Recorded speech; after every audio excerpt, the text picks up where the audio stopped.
On the desolate mound, a young man stood facing a stone stele, his small figure stark against the ashen sky. His gaze was distant, as if piercing through time when the past once hailed him as a dazzling star. His body had unlocked all meridians, which should have released extraordinary power. Yet all his strength was sealed tightly by a mysterious force at the glabella. After 16 years, he had only one day left to inherit his clan's destiny and immense fortune. The name Shi Meng suddenly surfaced in his mind, stabbing pain into his heart. He silently wondered if he could ever hear news of that person again. The strange power at his brow revealed truths, making him blush at past memories, then scold himself for curiosity, until distant quarrels cut off his thoughts, leaving regret. Those words snapped him awake. He spun around, sweating, body tense in vigilance. Two strangers advanced with fierce momentum, assassins of the Meridian's realm. One 5th stage, one 6th stage. He instantly realized both were highly dangerous opponents. To ease the tension, he scratched his head with an awkward smile, denying he was anyone important. One burst out laughing, insisting they were right, revealing his true identity as the second young master of the Northern Sioux clan. Hearing his name exposed, Suo Wu smirked, a cold smile on his lips. The assassins recalled his childhood, when he had shocking talent and was expected to reach the supreme realm. They revealed the clan had suffered over 1,000 assassination attempts, most aimed at killing him. The three sank into a tense silence, facing one another. Suo Wu pointed at himself, bewildered at such an outrageous number of murder attempts. One emphasized mockingly how he had collapsed into a cripple since youth. The taunt enraged him as the enemy slowly advanced. At first, some thought the Sioux clan hid his talent, but gradually all realized he had truly declined. He crossed his arms, warning that touching the heir of the Sioux clan was a grave crime, reminding them of his family's prestige. Hearing this, the two men hesitated slightly. But then both drew gleaming weapons, declaring they would finish the job and flee, promising a quick, painless death. One clenched a cigarette, coldly bidding farewell to Suo Wu. He instantly lunged like a wild beast in the forest. At that moment, a mystical purple eye flared open on Suo Wu's brow, radiating illusory light. When the strange eye activated, the enemy's speed suddenly appeared unnaturally slow. Suo Wu clenched his teeth, realizing that though his eye could follow, his body was too sluggish to dodge. The assassin's terrifying punch came crashing in with overwhelming force. His whole body sweated as he muttered bitterly about bad luck. The massive fist slammed straight into his stomach. A burst of purple light exploded, hurling his body violently away. He crashed into the stone stele with a resounding impact. When the dust cleared, he clutched his aching belly, shocked to still be alive after a blow that could destroy a tower. He sneered, stood up, and mocked that the punch was nothing. Seeing him unharmed and even taunting, they were astonished, suspecting he had held back on purpose. He smirked and vehemently denied it. The attacker laughed gleefully, guessing he had a protective artifact. The smoker, annoyed, mentioned legends and suggested they split the treasure. Both agreed. With that, they charged together straight toward the stele. At dawn, a tiny bolt of lightning suddenly flashed around the stele. A massive aura burst from Suo Wu's body, unconsciously blasting the enemies away. The two assassins tumbled while he became the center, absorbing the sun's energy. The pressure mounted, forcing him to raise his hands to shield his face. Inside his body, iron chain seals clashed violently with lightning. The ancient shackles shattered one by one, instantly breaking 250 seals. Golden spiritual energy surged forth, stunning him as he felt his power return. He laughed proudly, proclaiming that not even sacred Mount Tai could hide his light.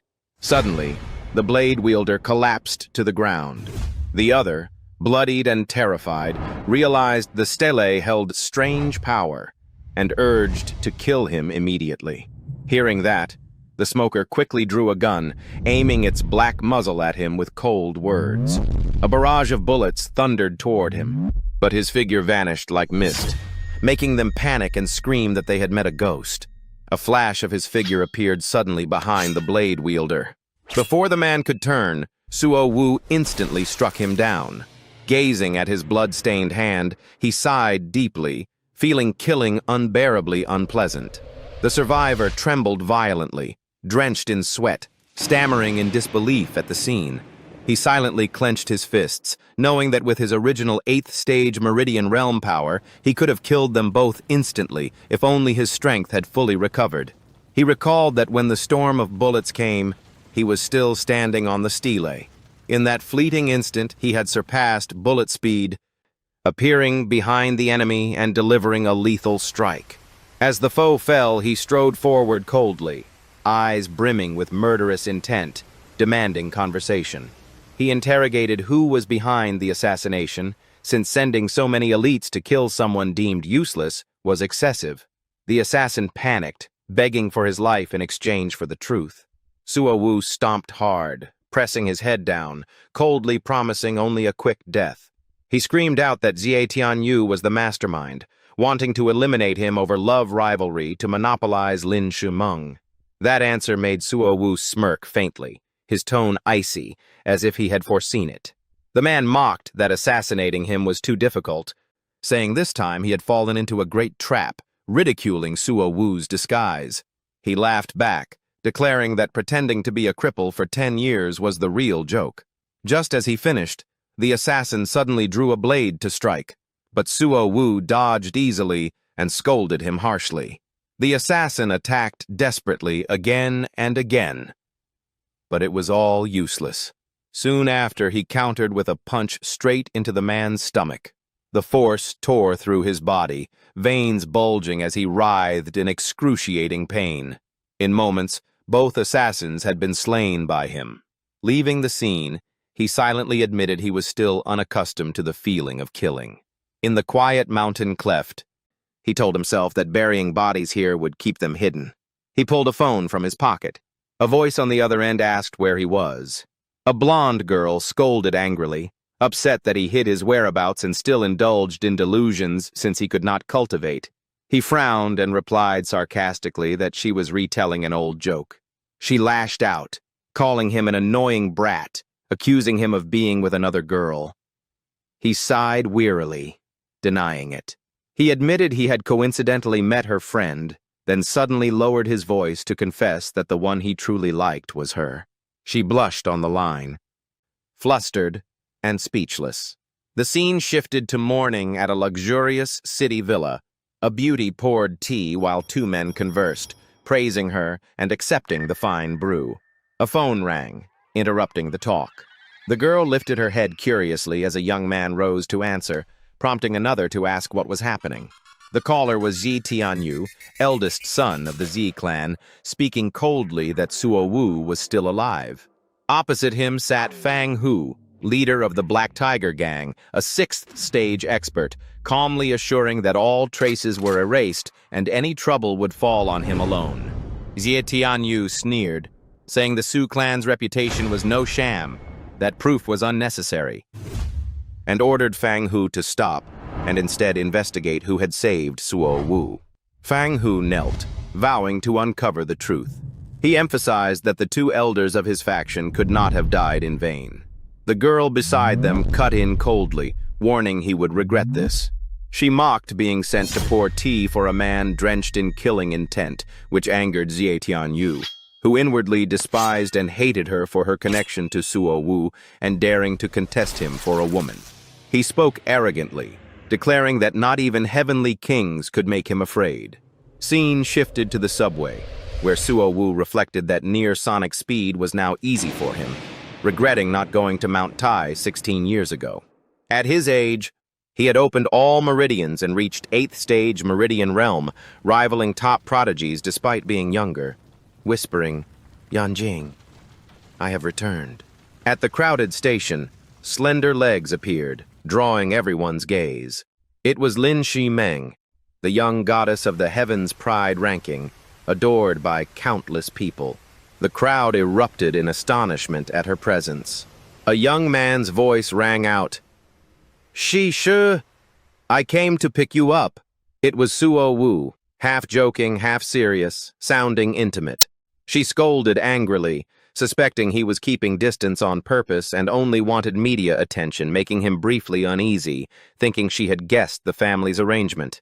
He gently took her hand, claiming he was just a lowly worker, then pulled her away despite the angry stares of fans, leaving together in a luxury car.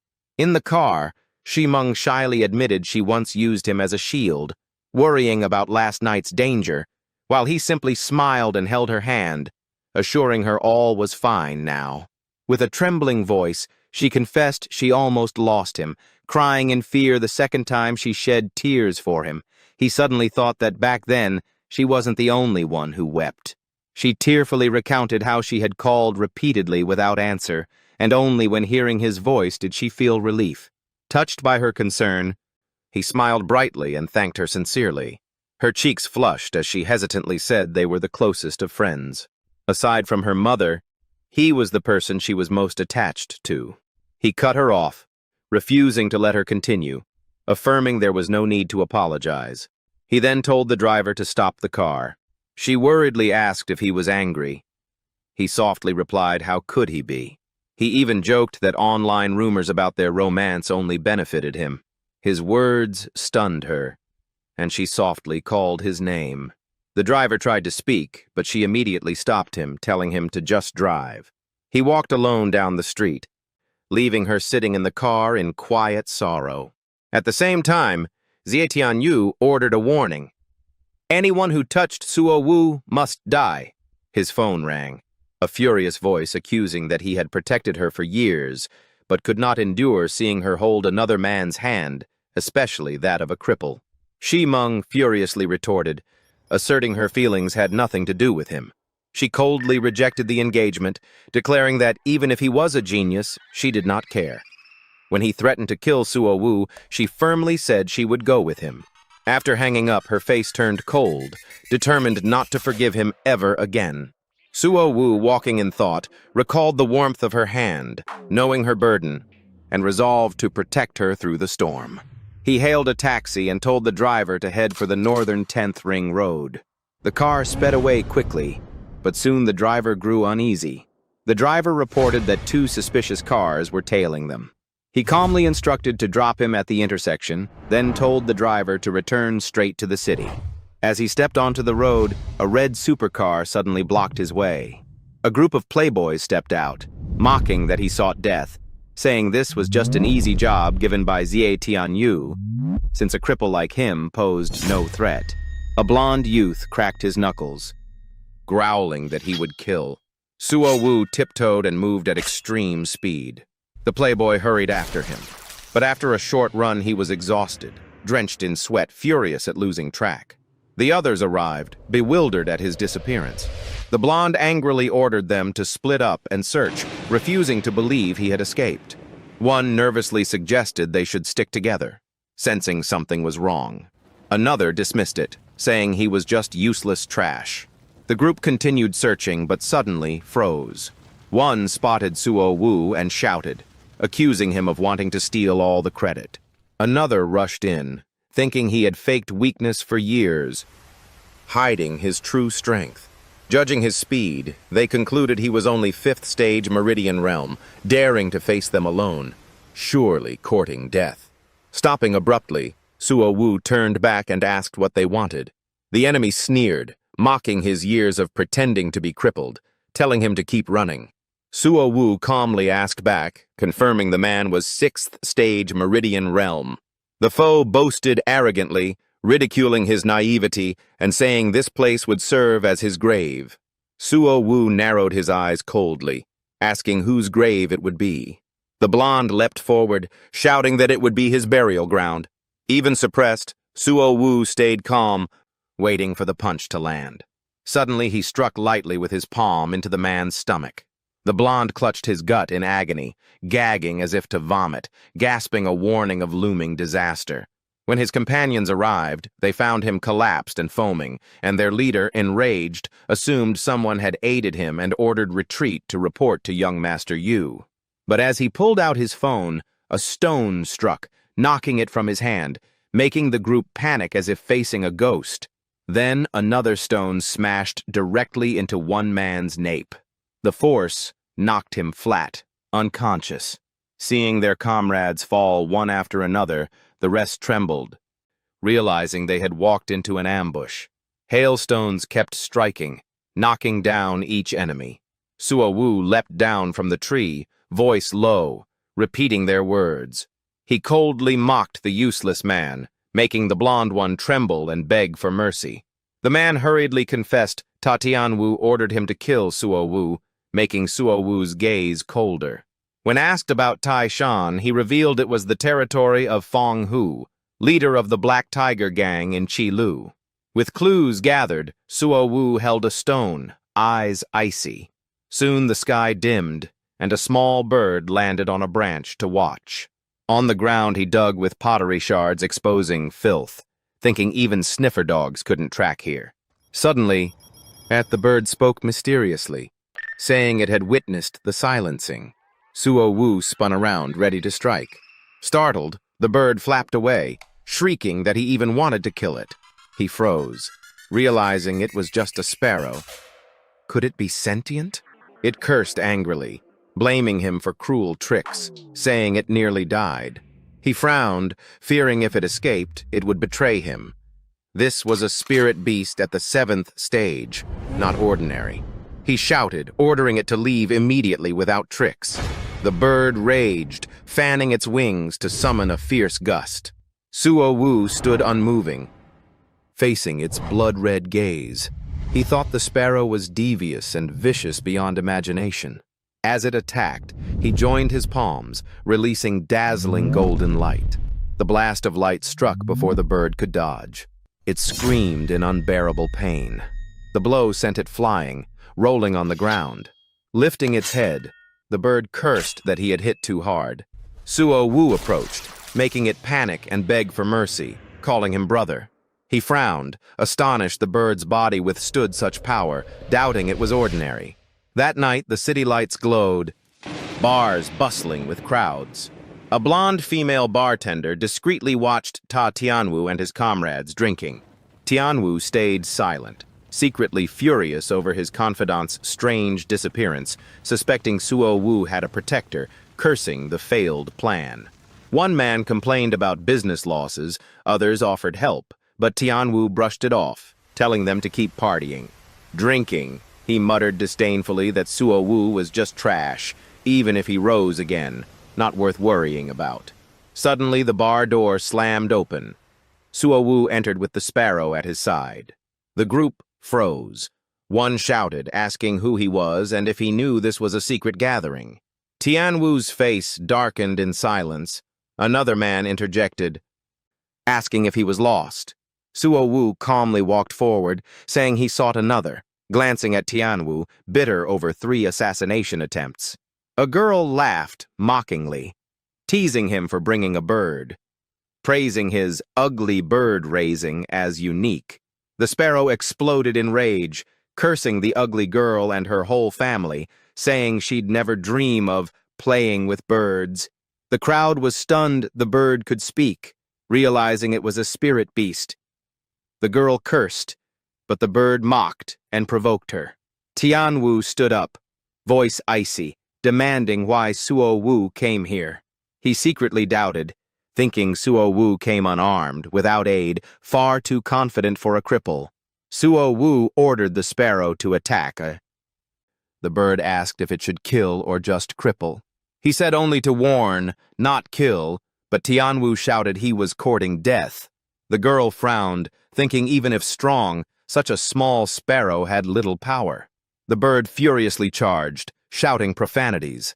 It unleashed a storm, blowing people and objects around the bar. Caught off guard, Tianwu was slapped in the face by its wing. The strike hurled him, smashing through the wall into rubble. The crowd paled in shock, exclaiming this was too much. Suo-Wu watched, sighing that the bird was a bit heavy-handed. At that moment, several rushed in, and the bar owner, seeing chaos, shouted to know what was happening.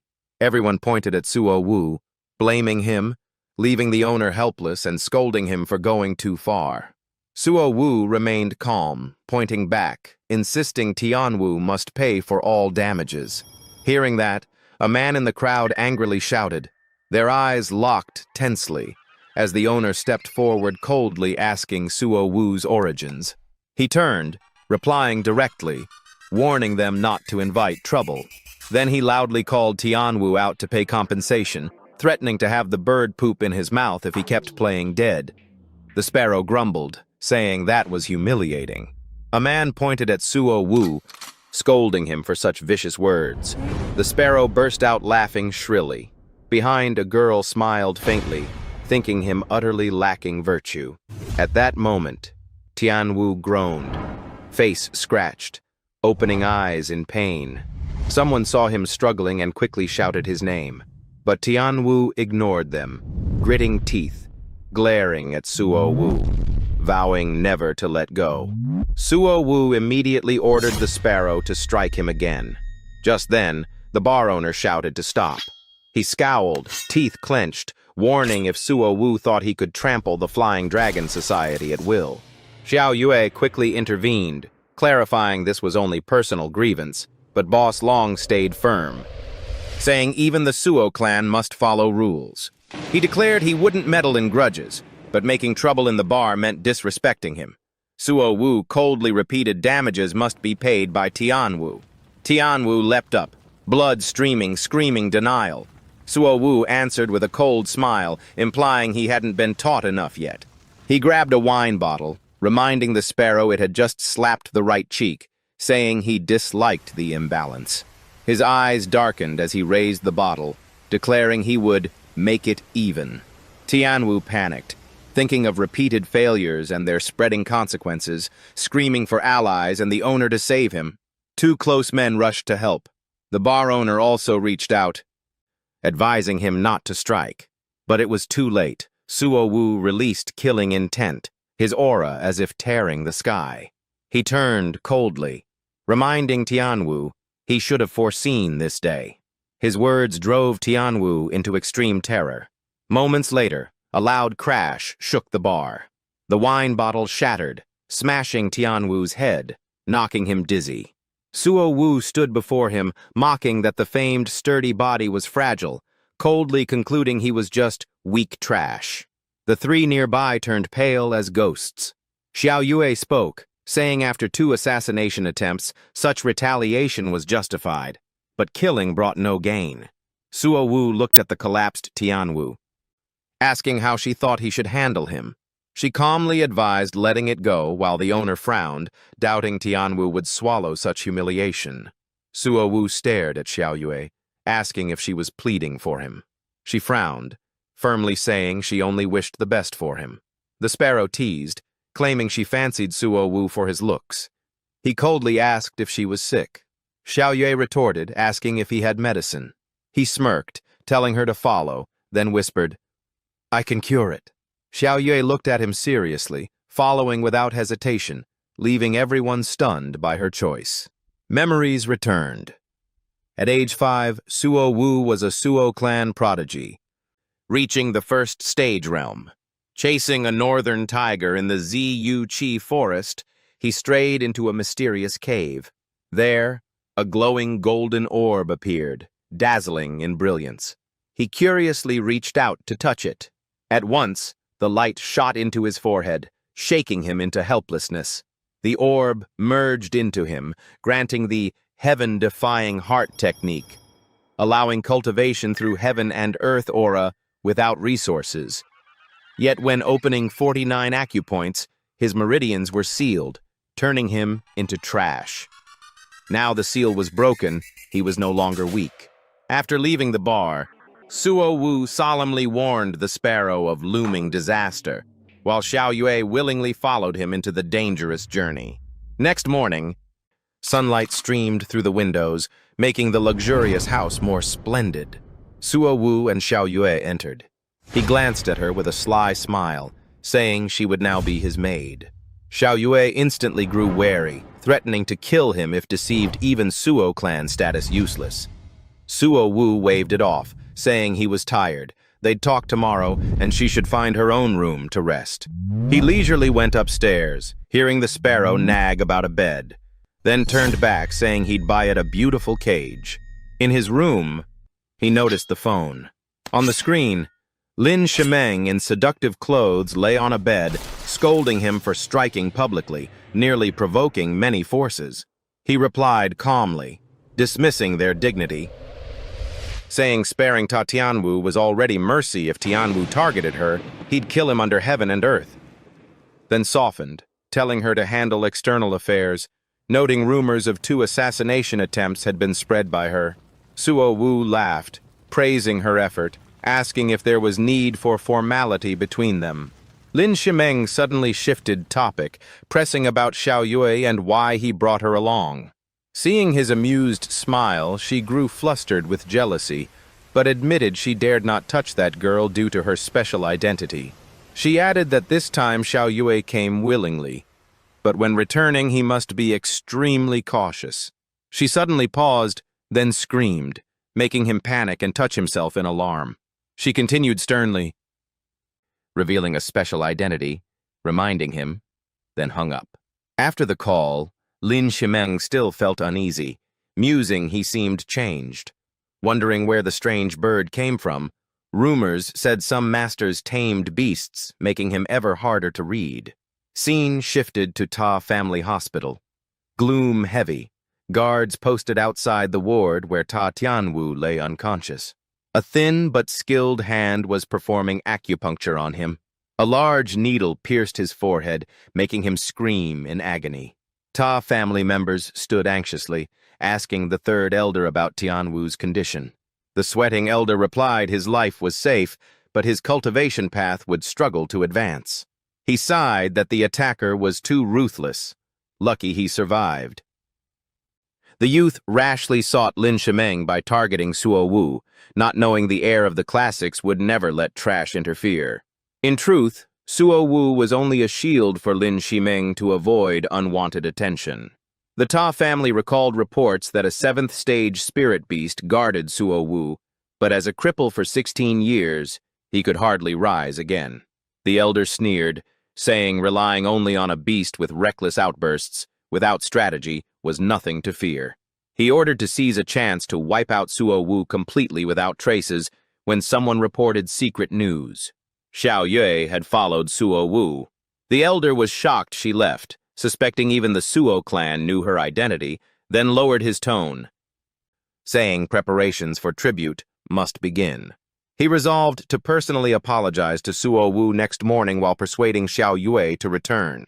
Suddenly, a messenger rushed in, reporting Feng Hu and the entire Black Tiger gang in Qilu were annihilated. He was horrified and furious.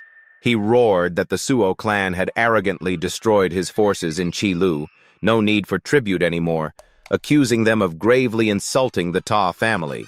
If this spread, the Ta family would lose all prestige. He immediately ordered troops gathered to surround and kill Suo Wu, slaying anyone who blocked. At the same time, seize all Suo clan assets in Yanjing without mistakes. A subordinate hesitated, asking if this would spark war with the Suo clan. He gave no reply, walking off to summon forces while calling Elder Tu, reporting Xiao Yue had been tricked away that night. He ended the call, shouting for troops to march. Thunder rumbled suddenly across the dark sky. In Suo Wu's home, warmth filled the air as Xiao Yue sat on the sofa on a call, affirming she came willingly. She added she believed he could cure her illness. If deceived, she would kill him herself, warning them not to interfere and that she would not return. Just then, Suo Wu came downstairs. Xiao Yue hung up, warning the Ta family was coming to kill him, but he calmly replied he already knew. The sparrow panicked, saying the man it beat had brought reinforcements for revenge, urging its master to flee or die. It even threatened that if he ran this time, he should never come back. Soon after, it changed tone, hopping on his shoulder, grinning, calling him brother in hardship.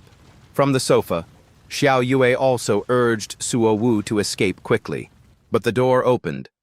Lin Shimeng entered with a key and companions, declaring he didn't need to run. She proclaimed anyone wanting to harm him must get past her first.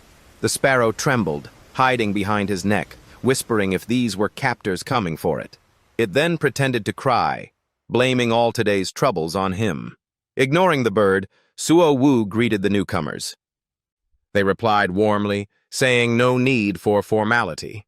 Realizing they meant no harm, the sparrow puffed up boastfully, threatening to destroy anyone daring to come, making one laugh, doubting its tiny wings had really injured Tatianwu. At that moment, Suo Wu glanced at his phone and answered a call. On the line, Suo Liang reassured him their clan had blocked the enemy, knowing Lin Shimeng was with him gave peace of mind. He warned Suo Wu to stay cautious, saying two masters were already guarding in the shadows.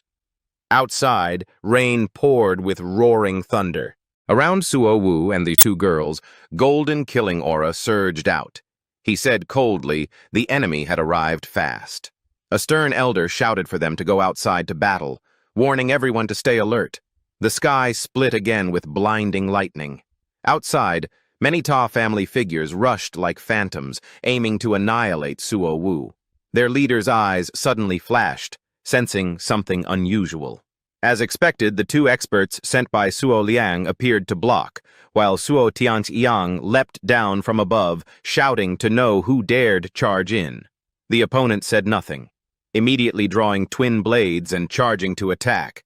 In an instant, a flurry of deadly slashes struck toward Suo Tianxiang. He couldn't dodge in time, his arm cut with a long wound, screaming in pain. The following strikes poured down like a storm, forcing the Suo family experts into weakness. Everyone, including Suo Wu and the elders, witnessed it. Tian Chang and Tian Sheng had to shout to protect the young master and retreat first. The Ta family grew more arrogant, chasing while mocking, claiming the Suo family experts were weak and Suo Wu would not survive tonight. Watching the chaos, Suo Wu grew alarmed, realizing the enemy were powerful assassins of the Ta family. Suddenly he noticed the sparrow missing from his shoulder. Surprised and calling out, Xiao Yue helplessly pointed to the wall painting where the bird was camouflaging, muttering it was just decoration. Outside, 4 hidden elders sensed terrifying killing intent approaching. The Ta family assassin froze in shock at the overwhelming aura, wondering who the foe was. Immediately after, countless waves of killing intent condensed violently. An overwhelmingly domineering strike erupted, forcing the Ta family side onto defense. One elder seized the chance, uprooting a great tree and hurling it toward the enemy. The Ta family leader reacted quickly, channeling energy so his twin blades emitted dense black aura, preparing to meet the attack. He leapt up, cleaving the tree apart, roaring an order to shatter. But suddenly another elder ambushed from behind, roaring that once here he wouldn't escape. He sneered with disdain, saying they couldn't hold him, then unleashed countless terrifying killing rays. The third elder of the group was struck, blasted backward, his comrades calling out in alarm. His face twisted, enduring immense pain from the heavy blow. At that moment, another elder charged, his fist blazing like fire, shouting a death cry. But the enemy suddenly vanished, leaving no trace. He reappeared right behind, mocking that their reaction was too slow. The twin blades in his hands surged with horrifying killing intent again. The two sides clashed fiercely, their auras shaking the space itself. In the desperate situation, Suo Wu clenched his teeth, realizing if he kept hiding power, his comrades would die. As the battle reached its peak, a white-robed figure suddenly appeared in the dark night. It was a silver-haired elder, channeling energy into blazing fists, thinking the decisive moment had come.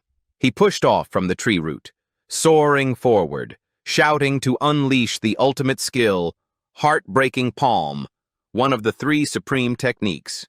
Terrifying power condensed into radiant light, enveloping his arms. He poured out all his strength, landing a fatal strike that blasted the assassin away. The strike forced him to skid across the ground, roaring in rage and accusing them of only ambushing from the shadows. No one replied, only shouting together to unleash killing moves and finish him. The assassin clenched his teeth, knowing he was wounded and would surely die if he kept fighting. He poured all his strength into the twin blades and vanished, escaping right before their eyes.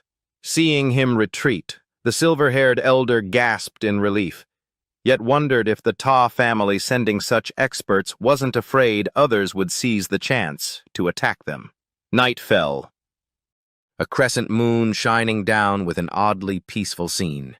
Inside, Tianqiang and Tiansheng knelt to greet the young master. Suo Wu asked about their wounds, and they insisted they were fine.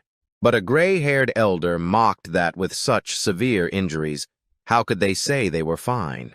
Suo Wu immediately sent a voice transmission to comfort them, promising to help restore their strength. Tianqiang was shocked, thinking the young master once deemed crippled now could use voice transmission. Xiaoye sat on the chair, pouting that he was just talking nonsense. Lin Shiming spoke, saying with the assassin driven off things were temporarily calm, no urgent problems left. At that moment, the TV showed an old man with a sword scolding a fox spirit for enchanting mortals, declaring it must be destroyed. Xiaoyue happily chimed in, saying that was reassuring. Suo Wu stepped forward, gently telling her she had suffered much tonight. Outside, heavy rain fell, corpses scattered after the brutal siege. Among the dead, Suo Liang stood out, joyfully declaring the Ta family was wiped out, then ordering the battlefield cleared to avoid government trouble. At the same time in the Ta family estate, the courtyard was filled with corpses and echoing screams. A man in a suit nervously reported over the phone to Elder Tuo, but the other side coldly cut him off without a word. He gnashed his teeth in fury, slamming the table, realizing he'd been deceived. How could the small Suo family be strong enough to cripple the third elder? Seeing the massacre, he roared, asking if the Ta family was just a sacrifice in this fierce dragon crossing the river, and whether they weren't afraid of the world striking back. The more he spoke, the angrier he grew, declaring the Suo family shouldn't think the Yanjing powers would stand by. The people in the courtyard trembled, seeing the great elder appear. He stepped forward, face cold, pressing about reinforcements and how to deal with this now. Thunder crashed in the sky, making the atmosphere even tenser. Finally, he coldly ordered all branches to immediately withdraw from Yanjing. City residents buzzed over phone calls, shocked that a great clan lasting decades collapsed in one night while the Suo family clearly rose as the new leading power. News reports showed clearly. The Ta family was expelled for endless crimes, years of tyranny, contempt for law, and countless grudges. In the villa, someone bowed in praise that the Suo family upheld justice, while also questioning Suo Wu's use of voice transmission yesterday. He gave no explanation, only confirmed the cultivation realms of Tianqiang and Tiansheng, then invited them to follow him to Longcheng if the clan agreed. Without hesitation, both clasped hands in agreement to follow. He warned them never to reveal what they were about to see. They quickly swore a deadly oath, vowing secrecy, with violation bringing annihilation. Suo Wu smiled, signaling Tianqiang to extend his injured arm for healing. He closed his eyes, using the heavenly heart technique to channel healing energy. Tianqiang suddenly felt his body transform, panicking as if about to break through. His eyes shone bright, his whole body radiating power as he lifted his head to the sky. When the process ended, his wounds vanished and his cultivation advanced, leaving both of them utterly shocked. Suo Wu only smiled slightly, telling him to slowly feel it. Outside the window, the sparrow peeked in, gleefully praising non-stop. At a large corporation, a luxury car stopped at the gate. A bodyguard opened the door respectfully to invite the young master out. Suo Wu stepped out with scholarly elegance, the bodyguard reporting his elder brother was waiting inside. He followed the secretary down the corridor toward the designated room. The bodyguard announced the young master's arrival, and Suo Liang waved for them to leave. Suo Wu called out to his brother as he entered. Suo Liang embraced him joyfully after their long separation, asking about his situation, and Suo Wu replied all was well. He invited his brother to sit, assuring this place was completely safe from eavesdropping. Raising a wine glass with a bright smile, he said after so long they could talk tonight, and the wine was a 60-year vintage seized from the Ta family. Suo Wu accepted with a mischievous grin, saying to save some as a toast to his father-in-law. Suo Liang was briefly stunned, then sternly reminded him that Lin Shimeng's sect was extremely powerful. In Suo Wu's mind appeared the image of Lin Shimeng solemnly casting spells. Suo Liang continued, revealing her sect had recently arranged her marriage, making Suo Wu listen intently, sweating and muttering if it was beyond him. Suo Liang raised his beer, advising his brother to forget Lin Shimeng. Suo Wu clinked glasses, drinking all, saying regaining his strength was reason enough to celebrate.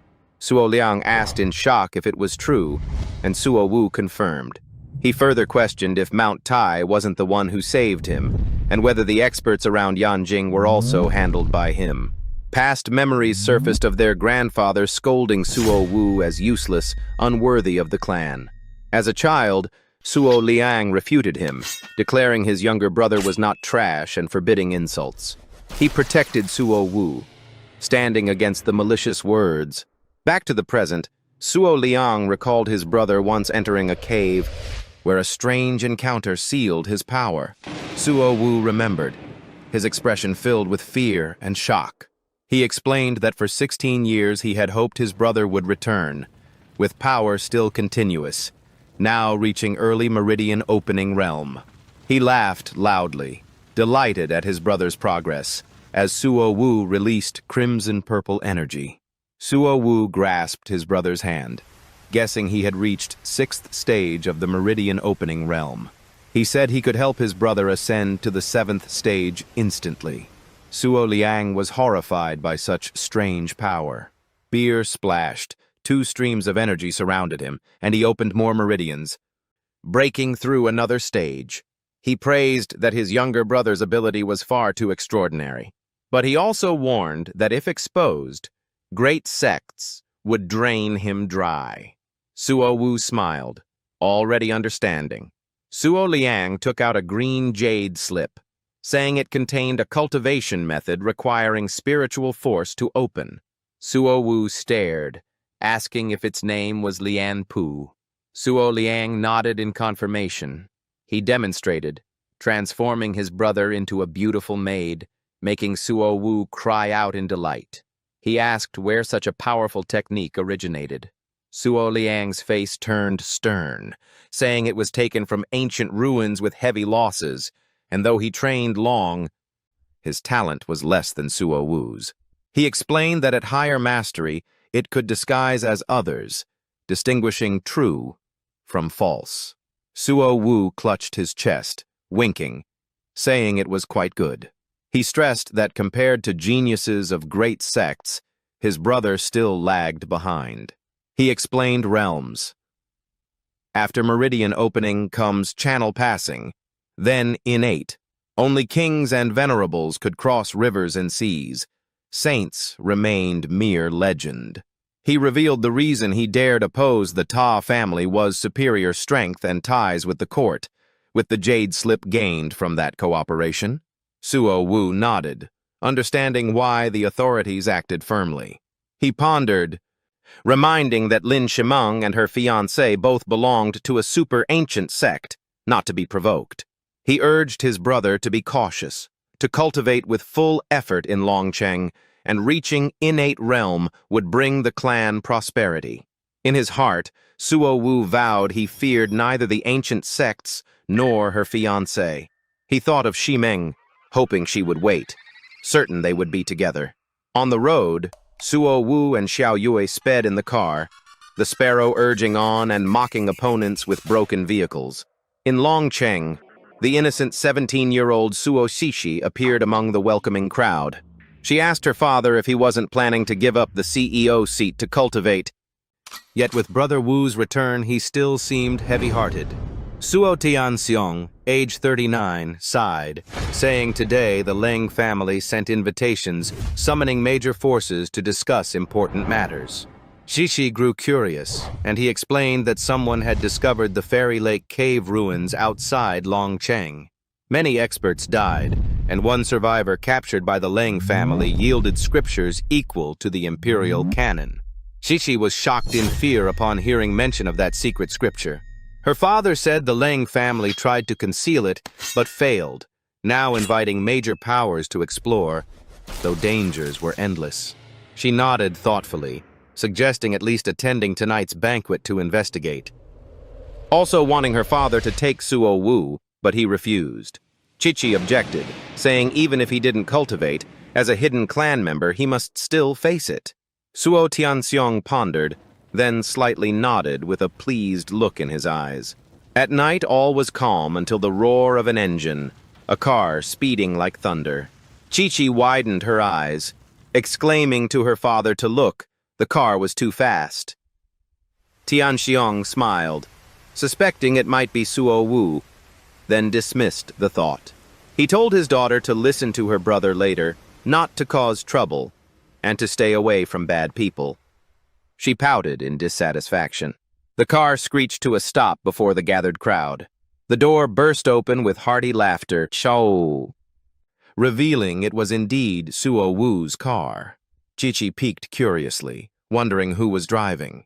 The one who stepped out was Xiao Yue, her beauty shining like the full moon. Chichi was surprised, then teased Brother Wu for already finding herself a sister-in-law. She ran over, laughing sweetly, praising him for looking more handsome and radiant. Xiao Yue smiled coldly, glancing at the girl, intending to leave immediately. The car sped off again like a storm. The sparrow shouted angrily, scolding them for driving wildly and disturbing its rest. Tianxiong was astonished the bird could talk, then asked Xiao Yue about her identity. She indifferently said she just happened to follow, seemingly with a background.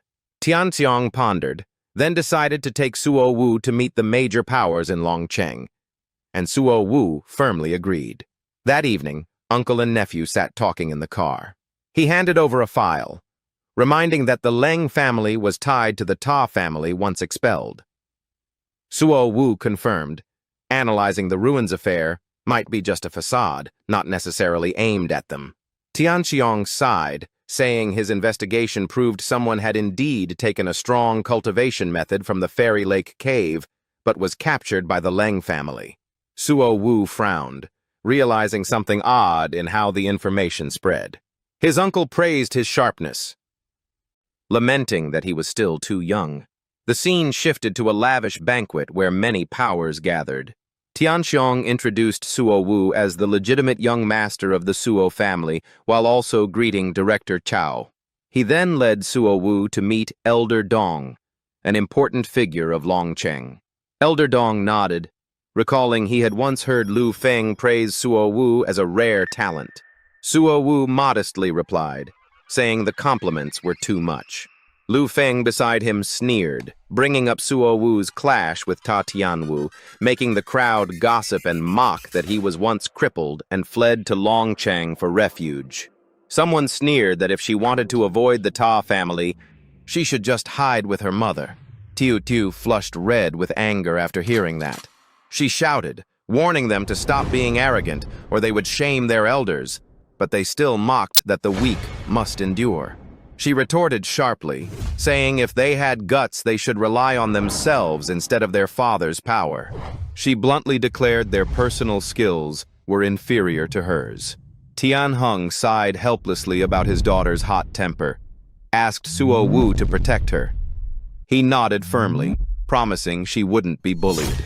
Scene shifts to a room where Lan Tuan angrily scolded over the phone, blaming his subordinates for letting a cripple prevail. He added that he heard that person was in Long Than, promising to avenge his friend and take action. Lan Tuan sneered that Suo Wu was just a cripple, unable to enter Ho Tien Cave, shocking the other side. The other planned to send people to kill Yu, and Lan Tuan agreed to turn a blind eye, warning another failure would mean total disgrace. After hanging up, he smirked, mocking the Ta family for being miserably suppressed by the Shou family. Go Dong, sitting nearby, opened his eyes and remarked that only 3 from the Shou family had come. Lan Tuan confirmed they were Tian Hong, Tio Tiu, and Suo Wu. Go Dong calmly noted that though Tiu Tiu was young and pretty, mundane clans were far beneath hidden families. He advised Lan Tuan sincerely to restrain himself and not provoke them. Lan Tuan gave a faint smile, outwardly flattering Ngo Dong respectfully, promising to listen, then said he wanted to see Tiu Tiu. He arrogantly added that if she pleased him, he might just make her his maidservant. At the banquet, Suo Wu observed and asked if his sister often came here. Tiu Tiu replied she had attended such parties since childhood, but found them boring, preferring to have fun elsewhere. Suddenly, Suo Wu signaled that young Master Lan had arrived. The hall grew lively as all eyes turned to the 2 newcomers, with Lan Tuan's companion praised for his bearing, rumored to be an honored guest. Lan Tuan walked straight over, fixed his gaze on Tio Tiu, and asked her name. She frowned and snapped back, asking if he had never seen a beautiful girl before. He turned to mock Suo Wu, calling him a cripple, but Yu only frowned silently. Ngo Dong stepped forward coldly, ordering Tiu Tiu to follow him as a maid. Tiu Tiu burst out angrily, scolding him as if he were insane. Lan Tuan sneered, flaunting Ngo Dong's noble status, saying she should kneel in gratitude, and threatened that even the Shou family was unqualified to resist. Tiu Tiu gnashed her teeth, eyes blazing, cursing fiercely. She delivered a thunderous slap to Ngo Dong's face, calling him the real cripple. Lan Tuan, witnessing this, broke into a cold sweat and spoke with a trembling voice in fear. Ngo Dong erupted in rage, his body glowing red like a monster, aura ferocious as if about to go berserk. The surrounding guests panicked, trembling as they whispered that his power far surpassed mortals, unsure of his cultivation realm. Tiu Tiu was engulfed in red flames, screaming in pain. Suo Wu rushed to pull his sister out, inwardly cursing fate for making him face an even more monstrous foe right after recovery. Ngo Dong roared, scorning the so-called cripple for daring to play the hero. He opened the heavenly eye, instantly calculating countermeasures, deeming the insult a capital crime. But suddenly he shuddered, a sense of danger striking him. At that moment, Shou Tianhong stepped in, shouting to stop. He pulled his daughter behind him and coldly questioned their intent. Tiu Tiu clung to her father, gratefully thanking Yu for saving her. Ngo Dong sneered, proclaiming his noble status, warning them to behave if they didn't want disaster. Lan Tuan cut in arrogantly, scolding the Shou family for not knowing their place. He praised Ngo Dong as a figure of a hidden family, belittling the mundane and mocking that the Shou family was worthless. The guests whispered that the No clan of Than Hai was an ancient sect with rules requiring surname changes upon joining. Ngo Dong proudly flaunted his identity. Tianhong calmly stressed the Shou family had no enmity and asked why they were being insulted, but Lan Tuan sneered that being chosen as a maid was a blessing. Many agreed, saying even serving as a servant to an ancient sect was equal to being an elder in a hidden family. Tianhong smiled serenely, pointing out that great sects recruited freely, never by force, and even Tai Ching once came to the Shou family humbly begging. Hearing this, Ngo Dong trembled slightly, showing unease. The crowd buzzed mockingly, not understanding who Tai Ching was, joking it compared to Taoist Lao Jun. Tian Hong ignored their shallow words, firmly declaring he dared not fabricate such matters, stressing the Shou family respected the No clan of Than Hai and wished to avoid needless conflict. Ngo Dong withdrew his aura, politely greeting, saying it was only a joke with no malice. He immediately left, avoiding further trouble. A voice called from behind, "Brother Tianhong." 2 elders approached, introducing new disciples, inviting interaction, and subtly apologizing for not reporting sooner. Shou Tianhong smiled socially, but inwardly stayed wary of their schemes, deciding he must report to the clan to prevent conflict. On the way back, Suo Wu asked Uncle Hung if entering Ho Tien Cave would be dangerous. He reassured him, believing his nephew was prepared. Go Dong secretly grinned viciously, vowing to set a trap in Ho Tien Cave. Back home, Suo Wu noticed the thieves had disappeared. He suspected that person was powerful as a demon, unlikely to be bullied. His gaze turned toward Tiao Yue's house, deciding to handle her matter. With that thought, he went forward and knocked on the door. Tiao Yue opened it, surprised, and asked why he had come. Suo Wu stated directly that he would solve her problem. She didn't believe him, stunned and questioning. He turned away, pretending to joke before about to leave. Tiao Yue panicked, held him back, scolding him for being both arrogant and stubborn. She lowered her voice, admitted fault, and pleaded for help. He smiled smugly, telling her to call him brother instead of young master. They went inside together, and Suo Wu urged her to begin quickly. Tiao Yue hesitated whether to resist, but recalling his terrifying power, she endured. She obeyed, stepped into the room, and Suo Wu signaled to start. His words startled her, but she still extended her hand, immediately feeling her whole body burning. A small flame ignited, spreading across her body. Suo Wu opened the heavenly eye, focusing all his spirit. The gentle flame enveloped her, helping her internal flow circulate smoothly. Soon, she guided the fire into her dantian, absorbing all the energy. Suo Wu worried inwardly, seeing her meridians abnormal. Cultivation deviated, leaving an injury in her chest like a ticking bomb.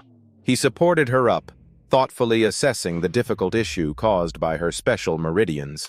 He laid her on the bed to rest. Tiao Yue revealed she was not fully human, but from Thankao. He was shocked, frowning at hearing that name. She confessed she was a hybrid of the Fox clan and humans, only recognized upon reaching the innate realm. Suo Wu understood, thinking her beauty came from this, then asked further about that realm. She explained it was a distant stage, while she practiced human cultivation methods, making her dejected since it clashed with her identity. She wondered why others had no such problems, while only she did. He affirmed the reason was her meridians leaned toward the Fox clan bloodline. She nervously denied it, saying if true she should be a peerless genius, but he believed if corrected, she would indeed become one. She widened her eyes in doubt, unable to believe it could be resolved. He firmly assured her, asking her to cooperate and follow his guidance during cultivation. The next morning, sunlight streamed into the room, marking the passage of time. Suo Wu wiped sweat and advised her to practice Fox clan techniques instead of human ones. Tiao Yue rejoiced, vowing to serve as a maid to repay his kindness. He refused, humbly saying he was just a disciple of an ordinary hidden family, unworthy of her status. She earnestly argued back, insisting he surpassed all geniuses, even curing a condition that neither Thankao nor ancient sects could treat, warning that exposure would endanger him.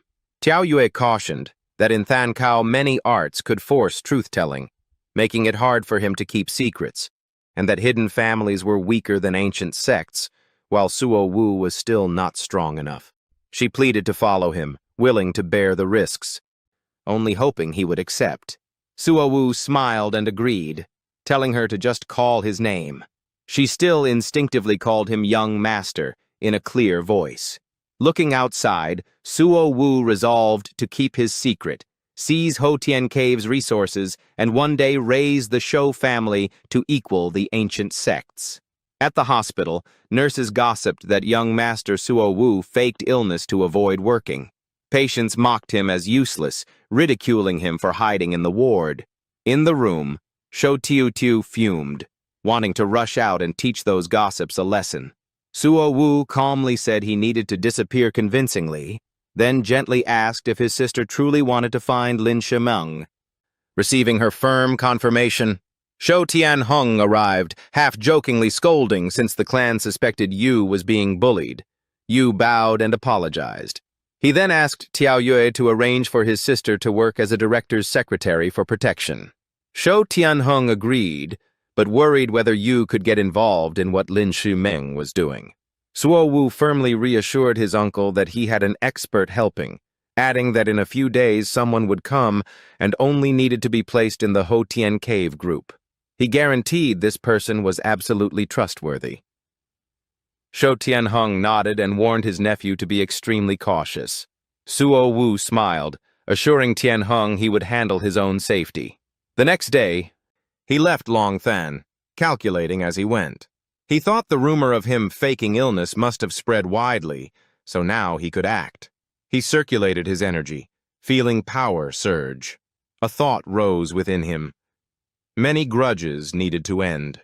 His figure moved swiftly, light as the wind. A bird flying past staggered and fell as he sped by. He raced for over 2 hours, thinking deeply along the way. He mused that perhaps he had touched a new realm. Comparing with ancient records, he suspected he had reached the peak threshold, but to prove it required real combat. Suddenly, a cold shout rang out. A veiled young woman panicked and fled. Inside a house, Ta Tianyu growled, vowing to crush Suo Wu in 4 days. Suo Wu stood on a rooftop, silently overlooking Longthan. He smiled faintly, eyes gazing downward. Inside a house, he discovered someone cultivating. He carefully assessed and realized there were 2 experts at the Blood Realm, so he had to avoid alerting them. Ta Tianyu smugly called his father, declaring Suo Wu would surely die. He laughed viciously, even threatening to destroy Lin Shumeng. A violent explosion erupted as Suo Wu broke through the wall and stormed in. Ta Tianyu panicked, not recognizing him, and shouted to know who he was. Suo Wu stayed silent, delivering a blow that sent him crashing miserably. Hearing the commotion, his subordinates rushed in, calling for help. Suo Wu coldly shouted for them to go find their young master underground, then another man rushed at him. Before the man could react, he was blasted through the wall by Suo Wu, sparks flashing. Suo Wu sensed another expert arriving, thinking he was late. That person struck him flying, then coldly pursued, intent on killing him. Suo Wu dodged while countering, challenging the opponent if he thought he was afraid. He launched a kick in return, but the man still chased madly, shouting that he was a thief.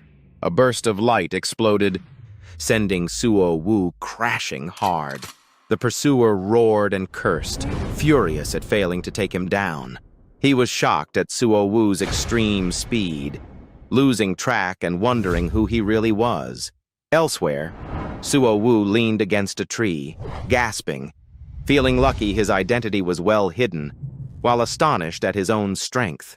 He realized his power far surpassed his peers, perhaps thanks to deathly chi in his meridians, no longer fearing it. Intelligence revealed Lin Shumeng was now in Shu land, inside the Ta family estate. Ta Tianyu's father wailed in grief, believing the Shou family ruined his only son and all his years of effort. His wife wept, begging for revenge. The old master questioned if it was truly the Shou family's doing, then concluded they must bear the blame. He reasoned that the Shou family was now concentrated in the capital, with only Tiannan strong enough, but unlikely to act. Perhaps someone exploited the feud to frame them. The old master sobbed, thinking it highly possible they were set up, as the only evidence was a shadow in surveillance. He choked with grief, vowing that whoever killed his only son would face retribution. A subordinate reported that the Shou family denied involvement and even expressed regret over the incident. Ta old master coldly ordered to spread word that the Shou family intended extermination, so public criticism would rise. The subordinate questioned this. He explained he wanted someone to die with his son and make hidden families wary of the northern Shou clan. At the Tamxing ruins, Suo Wu stood silent, seething at the Ta family's vile false accusations. He realized his impulsive actions had damaged the clan's reputation, and he must be more cautious in the future. Inside the ruins, Lan Tuan pressed Lin Shimeng about her true relationship with Suo Wu. Lin Shimeng coldly refuted, saying it was none of his concern. Lan Tuan frowned, stressing that as her fiancé he had the right to ask. She retorted loudly, asserting she was not yet officially his wife. Lan Tuan grew furious. scolding her for being improper. They argued fiercely and then left the cliffside together. Watching her back as she departed, Lan Tuan questioned whether the accusation was true. Suddenly, Lin Shimeng cried out in shock, demanding to know his intent. He growled, saying it was unacceptable for his fiancée to be intimate with another man, stressing no one here would protect her. He mocked her for relying too much on magic tools and losing vigilance. Seizing the sword, he boasted that his artifact was of innate level. She immediately drew her weapon to defend. Ling Tuan charged forward, roaring to capture her. The sword tip thrust in, but she managed to raise a protective barrier. In pain, she still hid within the barrier, scolding him as despicable. He approached, mocking that her shield could only hold briefly, then threatened another strike. He swung his sword, cold steel slashing fiercely at the barrier. The shield shattered. She cried out in pain, and her weapon was knocked back into his hand. He laughed triumphantly, flaunting the gap in strength. Wounded, she still gripped her artifact tightly, warning she would end her own life if he dared touch her. At another location, inside the Tam Tin Doi ruins, Suo Wu sat on a tree, observing the flowing spiritual energy, deducing it was the entrance but fatally dangerous if rushed. He noticed the spiritual currents had a pattern, and mastering it would make entry easier. Even so, a bad premonition pushed him to find Shimeng quickly and return. Decisively, he dashed into the altar, skillfully dodging dense spiritual flows. Noises arose, prompting nearby martial artists to discuss some suspicious, others dismissing it as mere wind. The spiritual energy still surged endlessly. Going deeper, Suo Wu was astonished by the ancient formation's might, still powerful despite long decay. He suddenly noticed an anomaly, suspecting it was an energy fluctuation. A violent force struck, throwing him back. In pain, Suo Wu clenched his teeth, determined to advance for Shimeng's sake. At this moment, Lin Shimeng admitted she could not win, but threatened suicide that Ling Tuan could not prevent, leaving him stunned. He immediately lunged in, knocking the weapon from her hand. She trembled in despair, cursing him as vile and asking what sorcery he had used. He sneered, claiming the truly strong are those who wield schemes yet live freely, declaring himself the real hero. He revealed the engagement was merely for resource competition between two ancient sects, while she herself had little worth in her sect. Lin Shimeng angrily refuted, saying he was wrong because the past calamity had been sealed by a great expert. He further exposed that the powerful had taken resources away while the weak were abandoned. If she mattered, why was she left in the mortal world?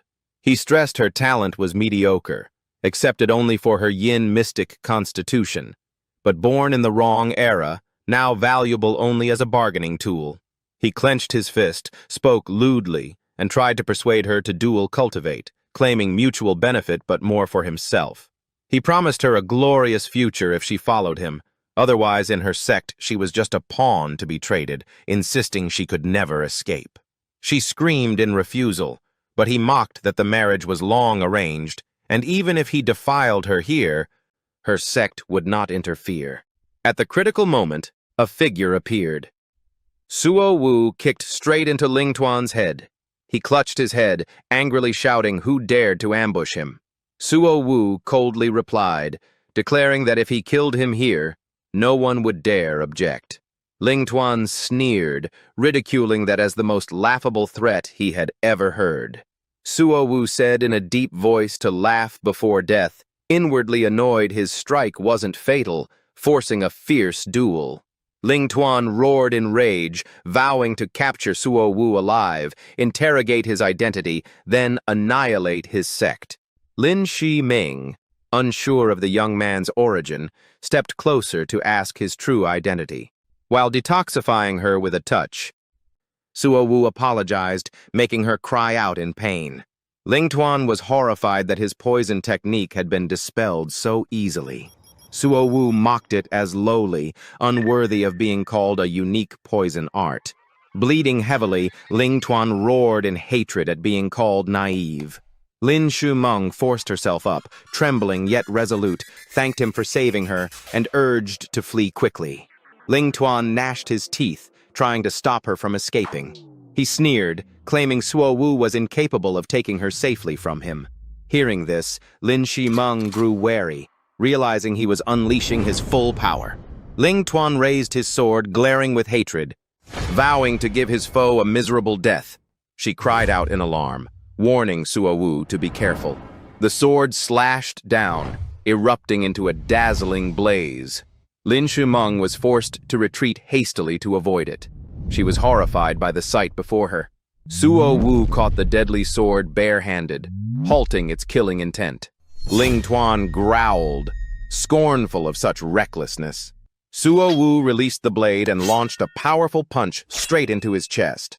Ling Tuan swung again, laughing viciously, saying being killed by him was an honor, which enraged Lin Shumeng into cursing him to his face. She suddenly struck his back with a palm, making him turn and curse her harshly. He flung her away, knocking her to the ground. With a sinister smile, he boasted he would soon kill her savior as well.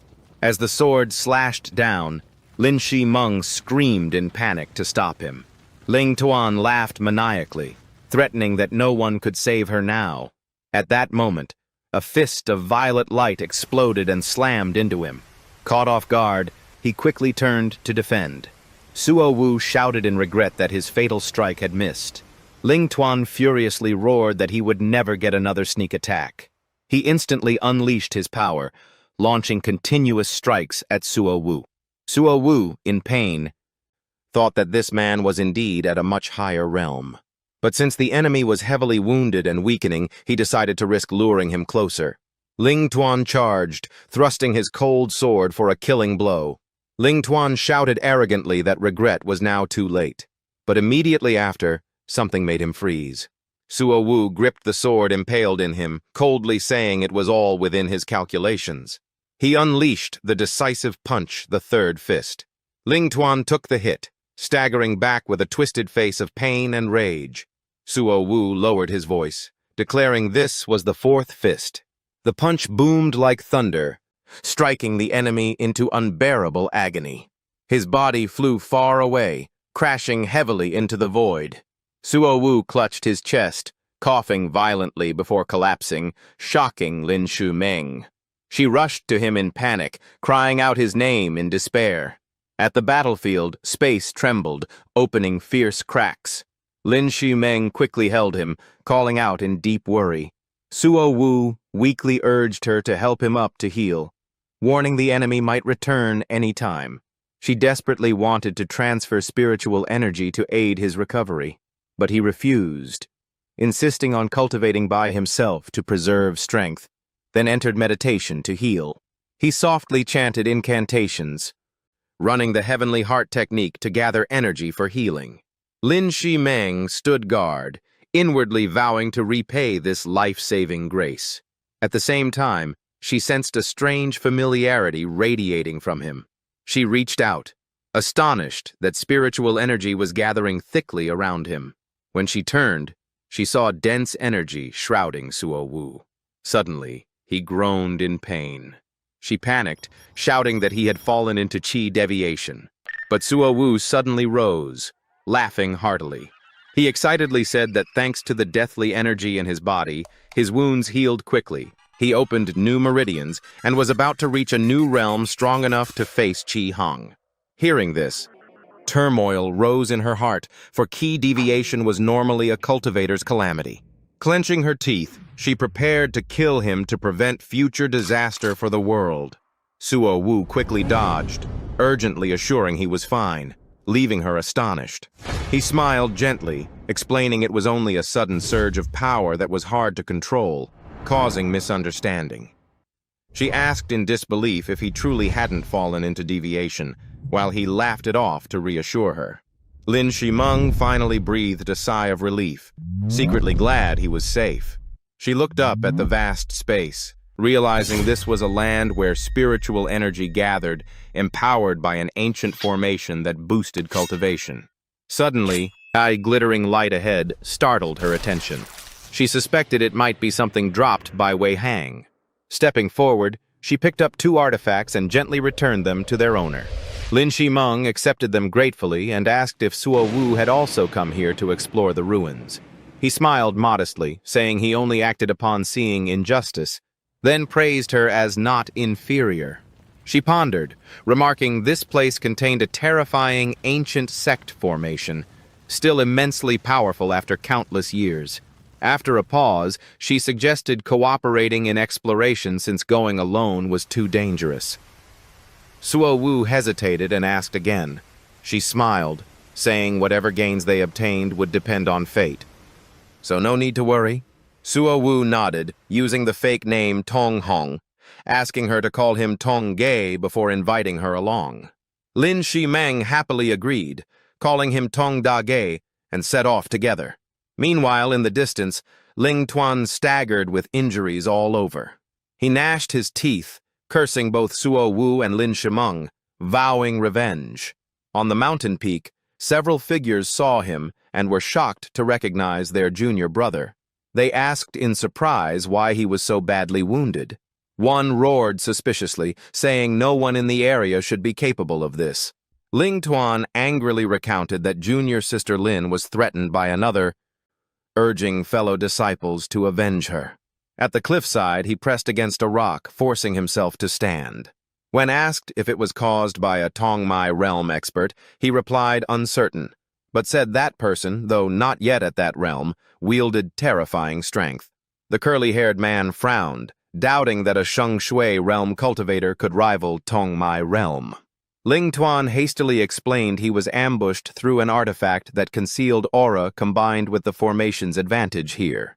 Hearing this, the curly-haired man stopped questioning, only ordered to rescue junior sister Lin quickly. He urged junior brother Qi to lead immediately before the enemy escaped. Ling Tuan nodded, both pained and secretly pleased.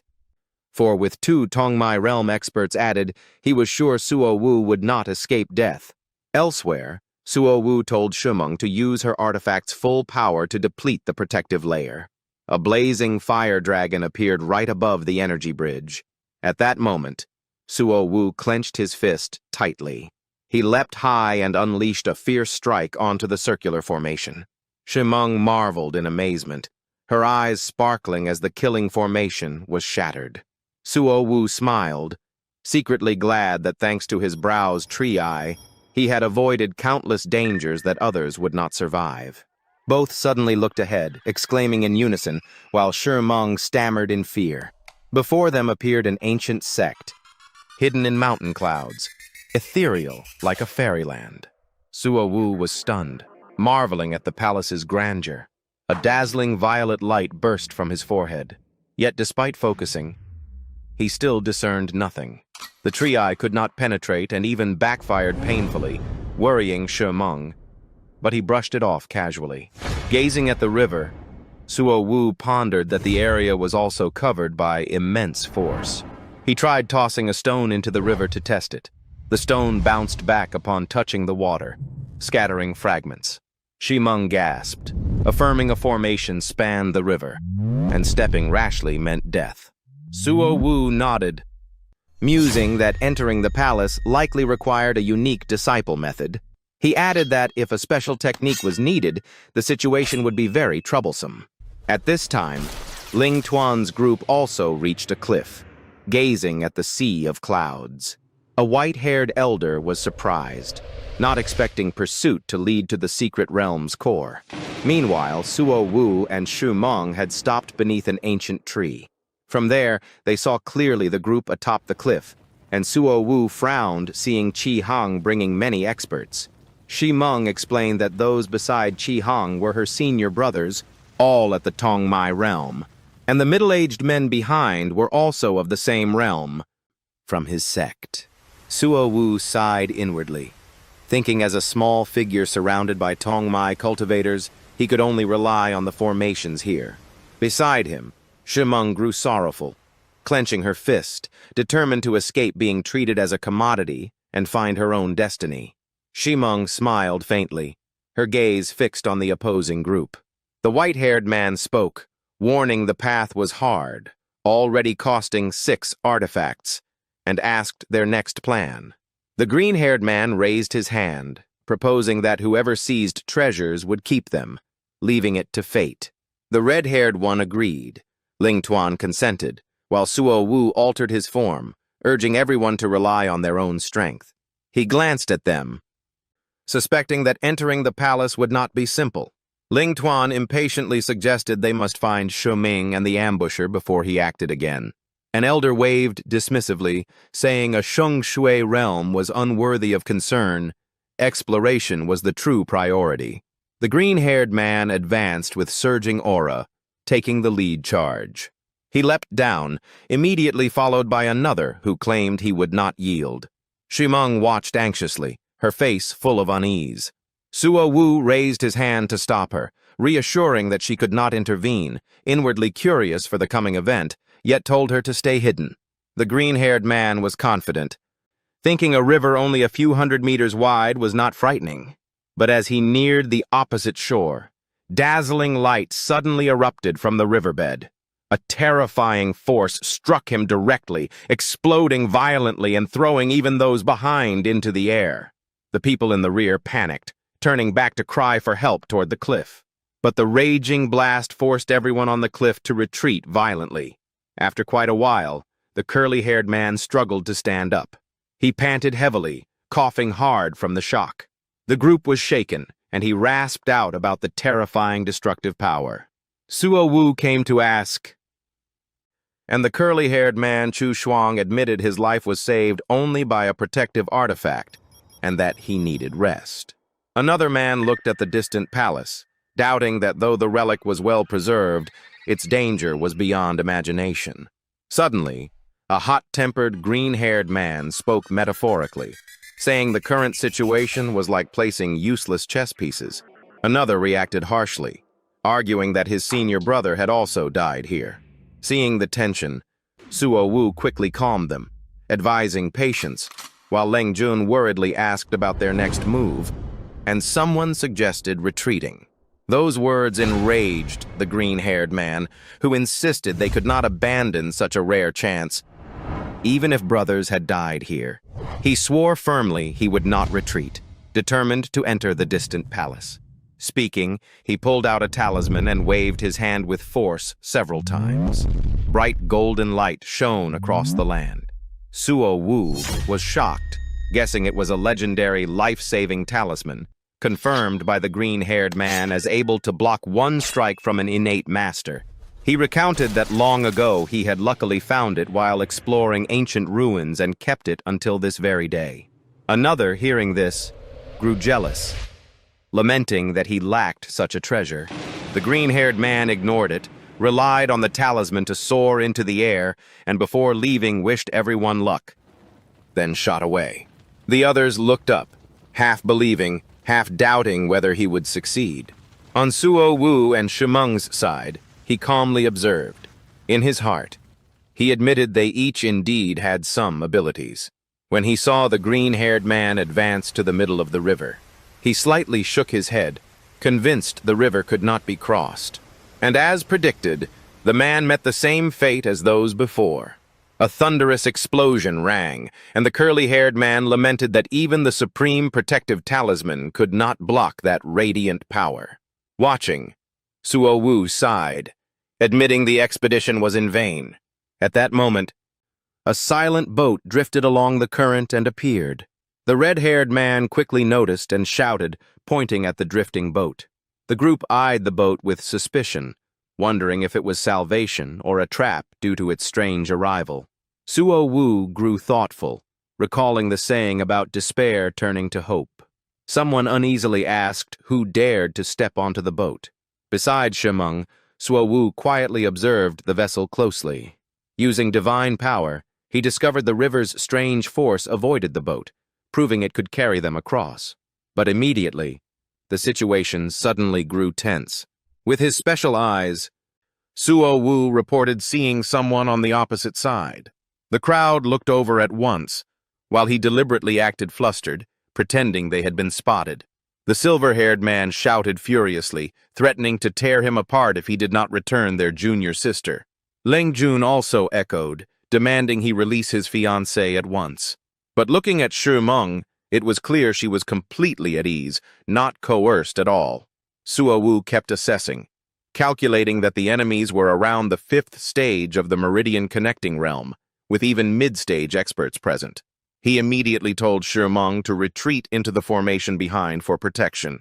As soon as she withdrew, he thought that with the vertical eye mark he could see the method to break the array, and once he entered, the others might not dare follow. Leng Jun roared furiously, declaring Suo Wu's death was imminent. Suo Wu rushed toward the cliff, thinking that Shi Meng willingly followed him, unlike being forced, while mocking the foe as incompetent yet enraged. Shi Meng hurriedly cleared his name, explaining he had saved her from Qi Hang and never coerced her. But the others dismissed her defense, shouting that he was seeking his own death. Suo Wu was briefly stunned and asked again, while Leng Jun coldly insisted Shi Meng was definitely forced and that he would rescue her. Shi Meng, enraged, exposed that Qi Hang had once tried to violate her, declared she rejected the marriage, would report to the sect, and urged her brothers not to be deceived by a vile man. Leng Jun awkwardly tried to explain, while Suo Wu asked if it was truly a misunderstanding. A few others joined in, expressing doubt, making Shi Meng give a bitter smile, pained that she was not believed. One embarrassed man spoke up, saying junior brother Qi did not seem that type, and since he was the rightful fiancé, closeness was not wrong. But inwardly he blamed Leng Jun for being foolish, since sooner or later she would belong to him. So why force it now? Shi Meng, seeing her peers not trust her, felt only growing grievance and despair. Leng Jun quickly followed along, admitting it was a misunderstanding while the others relaxed, and the curly-haired man suggested reconciliation without fighting. He glanced at Leng Jun, stressing that a clear explanation was enough. But Leng Jun roared, insisting that with Shi Meng it might be a misunderstanding. Yet with Suo Wu it was a deadly feud, urging his brothers to help capture him and promising rewards. Shi Meng angrily shouted, daring anyone to make a move.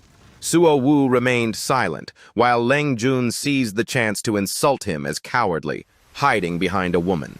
Suo Wu coldly retorted, calling him incompetent, a violator of women, and afraid to face the truth. Those words drove Leng Jun mad, and he screamed to kill him, while his peers rushed to support.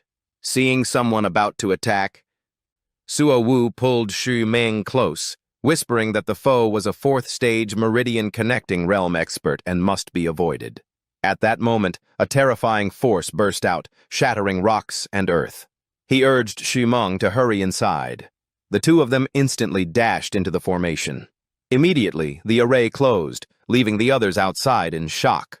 Suo Wu, with purple hair, called out Shi Meng's name loudly, while the bald man looked around suspiciously, puzzled why she dared enter such a dangerous area.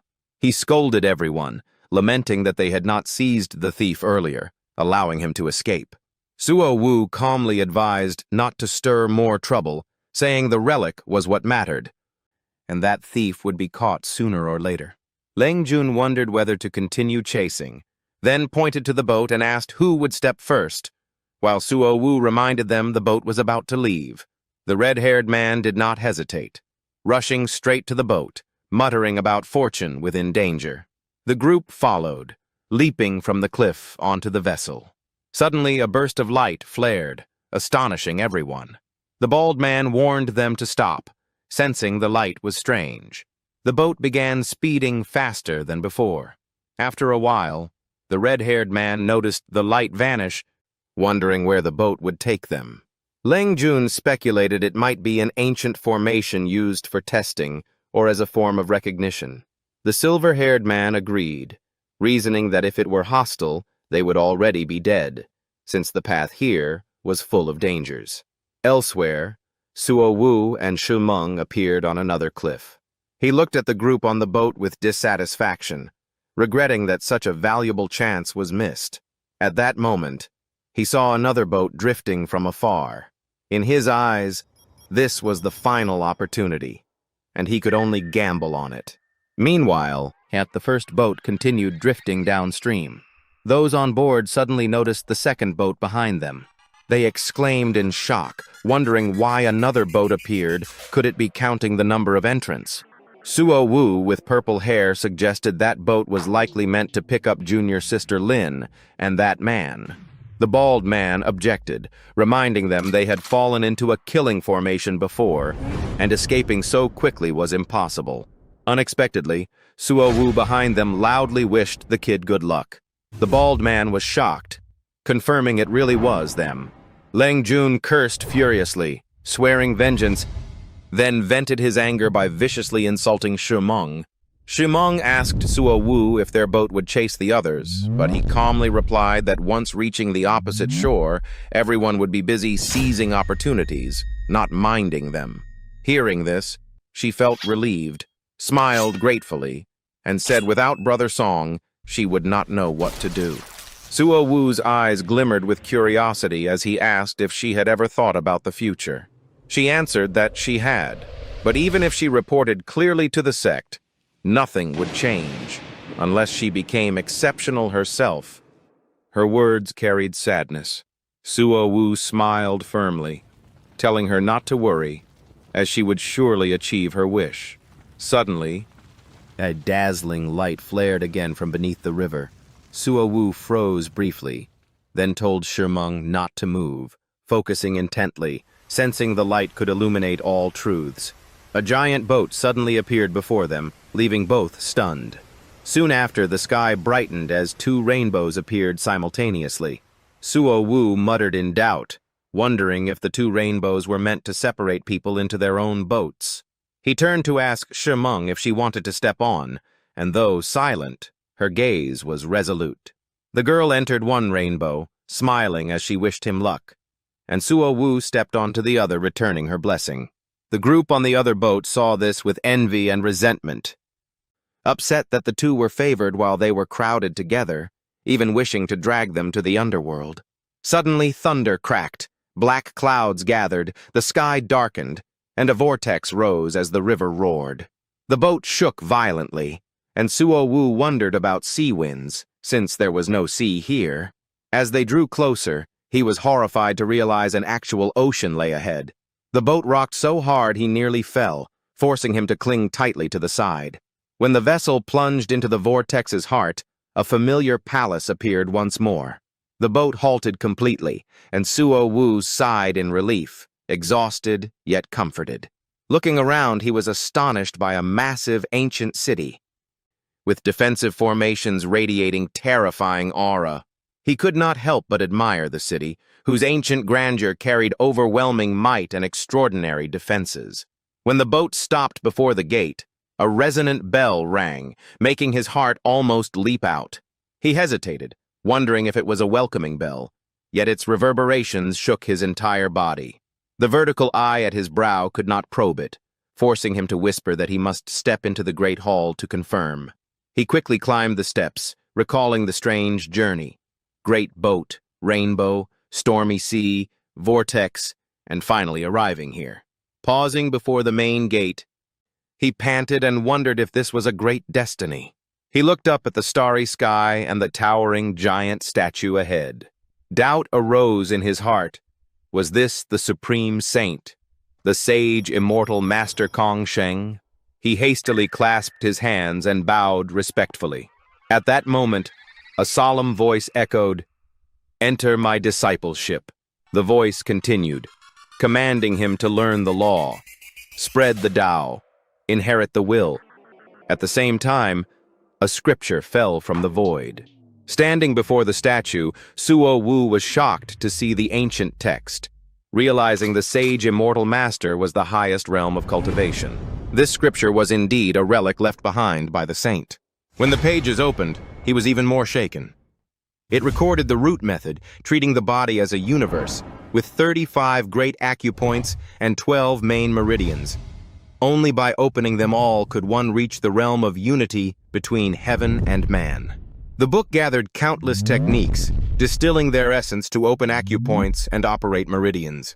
The more he read, the more engrossed he became, sitting on the boat at sea, pondering the general rule that filling acupoints and opening meridians was the foundation establishment realm. Only with a solid foundation could one enter the innate realm and become a true cultivator seeking immortality. He put the book down, reflecting that he once thought opening the 12 meridians alone was enough to reach innate. But now he realized that was still lacking. By rule, one must pass through acupoint filling, meridian opening, and only then reach the innate human realm, where cultivation stabilizes. He rejoiced, telling himself he had received an invaluable destiny. Sitting on the sea-bound boat, he secretly hoped Shimeng would also gain fortune to change her fate. And if not, he would grant her one chance of creation. In a temple, before a majestic statue of Guanyin, Shimeng knelt in prayer, stating her name and begging Bodhisattva for guidance. Suddenly a voice resounded, startling her. "Enter my discipleship, learn my law, spread my Tao, inherit my will." A secret text flew over, and she reached out to catch it. The voice from the statue continued, affirming she bore the illusory yang physique suitable for this inheritance. Thus, she was guided. But it said it saw she had human attachments, and to cultivate this legacy, she must sever feelings and remove thoughts. Shimeng was shocked, pointing to herself and asking why love must be abandoned. She spread her arms, questioning if eternal life meant a lonely existence. Then she would rather give it up. The voice explained it was not about lovelessness, but this path required purity to cultivate. Shimeng was stunned, asking who the other truly was and if they could appear in person. From the Guanyin statue emanated spiritual light, explaining it was only a will left behind. She was shocked, thinking if the will had lasted 1,000 years, the true body must have reached an unfathomable realm, while the will urged her to decide quickly. Shimeng firmly refused, saying if cultivation meant sacrificing everything, she would rather not cultivate, though the will mentioned eternal duty versus personal feelings. It then asked if she could handle her inner troubles. Shimeng panicked and suspiciously asked how the other knew her secret. The will calmly said her realm was too low, her emotions easy to read, so deduction was possible. Shimeng retorted that her blood and flesh carried true emotions, and if abandoned, there would be no great love. She frowned, adding that even with love in her heart, couldn't she still remain pure? The will laughed gently, admitting she was right, and told her to try opening the secret tome. If she could, it was her inheritance. Shimeng felt hope as spiritual energy surrounded her. While the voice said this was unprecedented, the true body would not agree, but as a will, it wanted to try once. Shimeng touched the tome. The will exclaimed that despite emotions, she could remain pure, startling her as she gripped the book. Then the scene shifted to a boat gliding past cliffs downstream. A man pointed ahead, loudly asking for negotiation, begging to be ferried to the opposite shore. Sua Wu thought being taken to the palace on the small island was like courting death, since Chi Heng and 4 meridian connecting experts were there.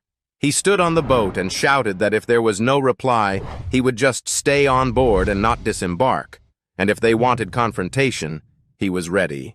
Looking around, his body shining with golden light, he told himself that following this boat was at least less boring since he had nothing to lose, then laughed loudly.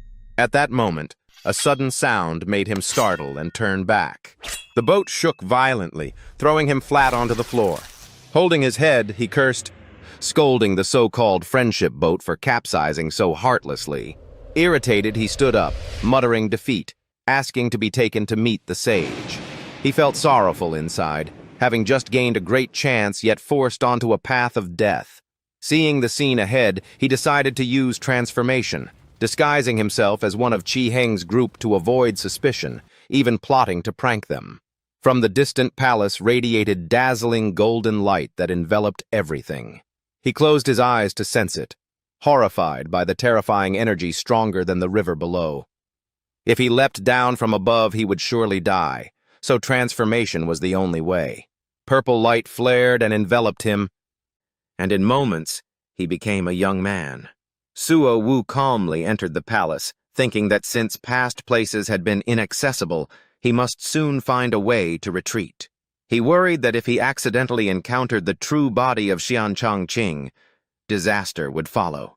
Suddenly, a booming sound arose, making him suspect a living creature still existed here. A figure rushed over it was Qi Heng, and he bitterly smiled at this fated clash as the man cursed while running. Qi Heng, seeing him, panicked and called him Senior Brother Xiao, urging him to flee, since a beast was behind. Shu Yu's eyes flashed with hatred, recalling Qi Heng once threatened to tear him apart, yet he pretended clueless, half-joking and half-threatening, asking if he too had been lured here by a beast. Qi Heng trembled and pointed back, saying it was the guardian beast's roar that terrified him.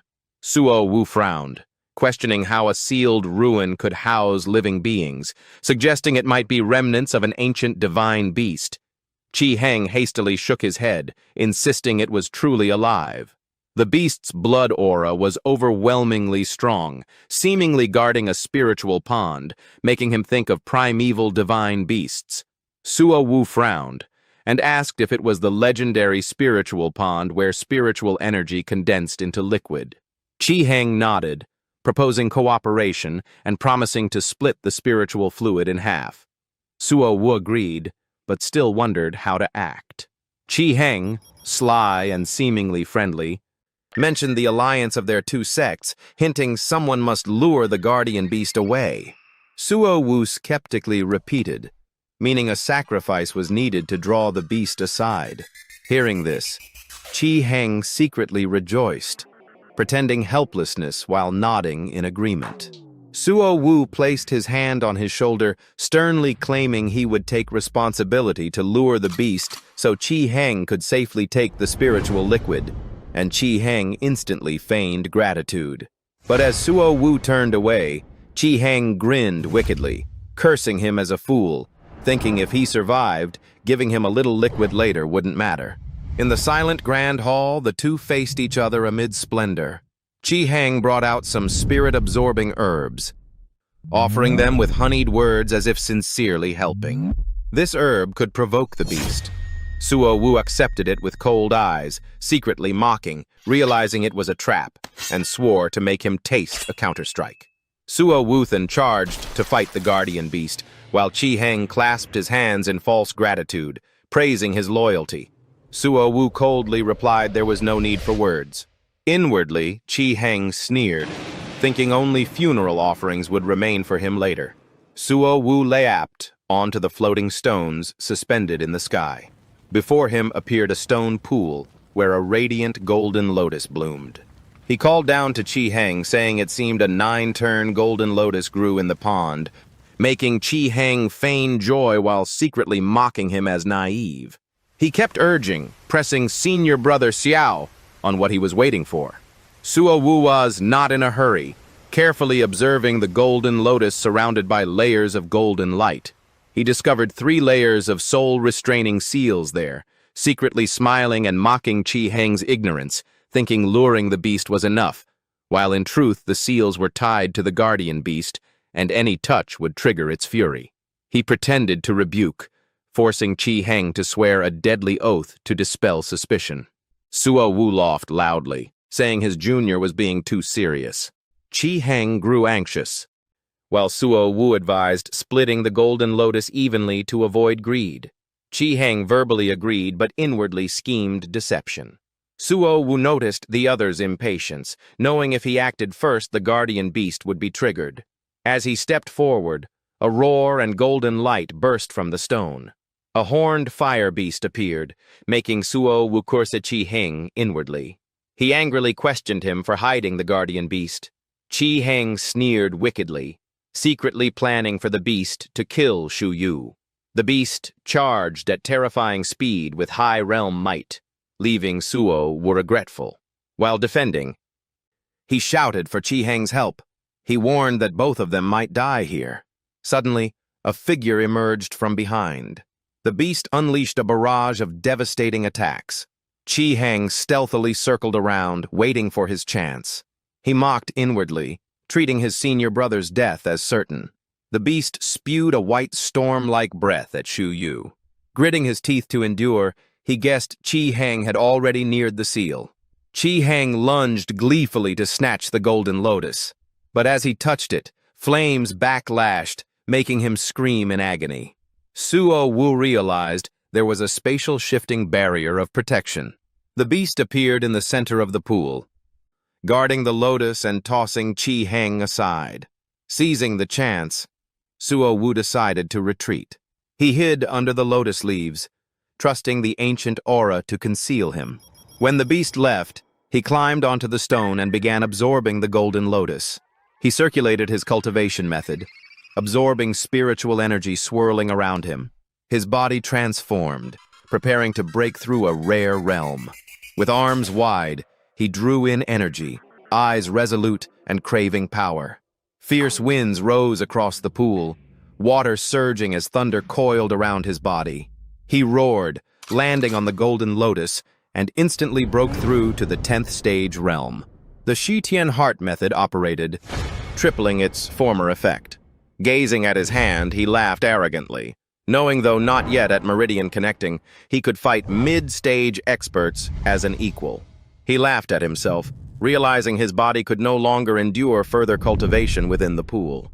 In moments, his meridians were fully opened, reaching the great perfection of meridian filling. Peerless, yet mindful to stop. His disguise shifted as he took the 9-turn golden lotus, eyes gleaming with pride, using heavenly eye to spot flaws in the seals beneath. Looking at Chi Heng unconscious, he only shook his head, lamenting the tragic fate. He stomped and mocked, treating it as punishment for daring to touch Lin Meng. He searched Chi Heng and took a ring. The ring glowed brightly, containing a whole treasury of treasures inside. He marveled that this trip had yielded far too much. Turning away, he coldly muttered that all grudges should fall on Xiao Changqing. Suddenly, Xiao Changqing appeared on the rock, injured and annoyed from the palace's killing formation. Seeing Chi Heng collapsed, he panicked and shouted to ask why. From above, Suo Wu quietly watched, scheming to seize the advantage. Fellow disciples rushed over, cheering at Xiao Changqing's arrival. They leapt onto the rocks, astonished to find a spiritual treasure. One worriedly asked, and Xiao Changqing coldly replied he had just escaped disaster to arrive here. They hurried to wake Chi Heng, worried his wounds might have crippled his manhood. Xiao Changqing pondered, suspecting that Brat was behind it, fearing Lin Shimeng would be implicated. Suddenly, Chi Heng opened his eyes, making one disciple shout with joy. He clutched his wound, screaming in agony. Then he rolled on the ground, groaning, making Xiao Changqing quickly ask who the culprit was so he could avenge him. Chi Heng gritted his teeth, eyes full of hatred, pointing straight at Xiao Changqing. He shouted accusations, shocking everyone, and swore the man must be killed. A disciple in white quickly urged restraint, but Chi Heng, trembling, still screamed denial of a misunderstanding. He boasted he only survived thanks to his master's jade token, otherwise Changqing would have silenced him. Xiao Changqing grew furious, questioning if his junior wanted to spark war between the two sects. Before finishing, he noticed something wrong. He realized a hidden figure was scheming to sow discord. From above, Suo Wu sneered, praising his own successful plan. The white-robed man nodded agreement with Xiao Changqing, urging calm. Junior brother Liu also raised suspicions, pointing out strange traces around the spiritual pond. He then pointed at Xiao Changqing, fanning the flames of doubt. They grabbed Changqing's robes, quarreling as Suo Wu mocked them for being so easily fooled. Suddenly, a buzz-cut youth charged in, accusing Changqing of stealing the golden lotus. He lunged to seize Shu Yu, threatening to kill if he did not hand it over. The buzz-cut man shouted to split the lotus in half, promising to help silence witnesses. From afar, two other figures quietly observed. One curly-haired man asked if they should intervene, but his companion advised waiting for mutual slaughter to reap benefits. Even gravely injured, Chi Heng felt glee seeing his sect brothers turn against each other for profit. Weak as he was, his only option was to plan breaking the seals and releasing Zhang to throw everything into chaos. While calculating, Suo Wu had to fiercely battle with Dao Chua, the one who once kidnapped Lin Shimei. Dao Kua screamed madly, declaring that if Chang Qing didn't share, killing him was meaningless. He rushed at Suo Wu with a brutal strike. Suo Wu dodged while shouting, scolding them as stubborn fools. Suddenly, a bite sank into his shoulder, making him scream in pain. Dao Kua roared, revealing that killing the black shadows would make them endlessly multiply to surround Suo Wu. He gritted his teeth and roared back, saying if there was no reconciliation, he would kill them all. Suo Wu erupted with magical power, a dazzling light sweeping away both the black shadows and Dao Kua. Tahang was briefly horrified, shocked by the terrifying power of his talisman. One black shadow was blasted into a cliff, scattering rocks everywhere. Dao Kua panicked, channeled power into his legs, and caused a violent explosion. He instantly appeared behind Suo Wu, roaring that he still had many deadly moves. The sudden strike urged Tahang, realizing he could wait no longer, and had to release John immediately. High above, a hidden figure watched, thinking to let them tear each other apart. Suddenly, Tahang charged in, shouting loudly, forcing into the battle. Swirling golden light wrapped around his arm. The two fighters instantly stopped and turned back in shock. A giant furred beast in the shape of a fierce fox appeared, its eyes glowing red. Someone shouted in alarm, surprised that a living creature existed in the ruins. It swung its palm, blasting everyone far away. Roaring, it spotted a figure hiding in the treetop. Suo Wu, disguised as middle-aged, cursed through gritted teeth, blaming Tahang for releasing John. He barely blocked an attack rushing toward the tree's root. The beast immediately locked onto the golden lotus aura on him beyond Tahang's expectations. He regretted, realizing John was undying, and he had no power to resist now. Running, he screamed and begged for mercy. He pleaded further, asking for a way to survive for future negotiation. Even fleeing desperately, he couldn't escape the beast's claws. Cornered against the wall of a ruined house, he blamed his own greed for leading to danger. The fierce beast advanced, eyes glowing, while he argued that spiritual treasures were meant for humans to use. He shouted that its master was dead, so why cling to the treasure? It slashed down, and he raised his hand to block, forcing it to relent. But it ignored him, pressing down harder, though luckily he wasn't crushed yet. Enraged, he exploded with a counterattack. Releasing all his spiritual power, he charged straight at the beast, defying its higher realm. He roared, using his mortal body at the 10th stage to fight equally against a divine beast. The monster clutched its face in pain while his hand burned fiercely. Though crying in pain, a look of satisfaction appeared on his face. He affirmed that the power from the spiritual pool had raised him 2 realms, enough to face a celestial, declaring to Jean he was not ordinary. But the beast, after being struck, grew even more violently enraged. It launched a fierce counterattack, shocking Suo Wu. He clearly felt the killing intent. Death looming near. A devastating blow descended, enough to shatter him completely. Quick-witted, Suo Wu slid down the cliff, using the last of his spiritual power to endure, hoping the boat would come since John dared not cross the forbidden net. The beast still chased madly right behind. Seeing the cliff's edge close, he shouted with joy, but it instantly lunged, claws slashing down. He leapt over the cliff edge, yelling farewell to Jean. While running, he told himself everything was fate. He was the destined inheritor. Surely he would be saved. At the critical moment, he landed on the boat, escaping danger. The beast could only roar helplessly, watching him leave. At the hospital, through the phone, Shimeng said that Zhu Xiao's group returned miserably injured after being hunted by Zhan.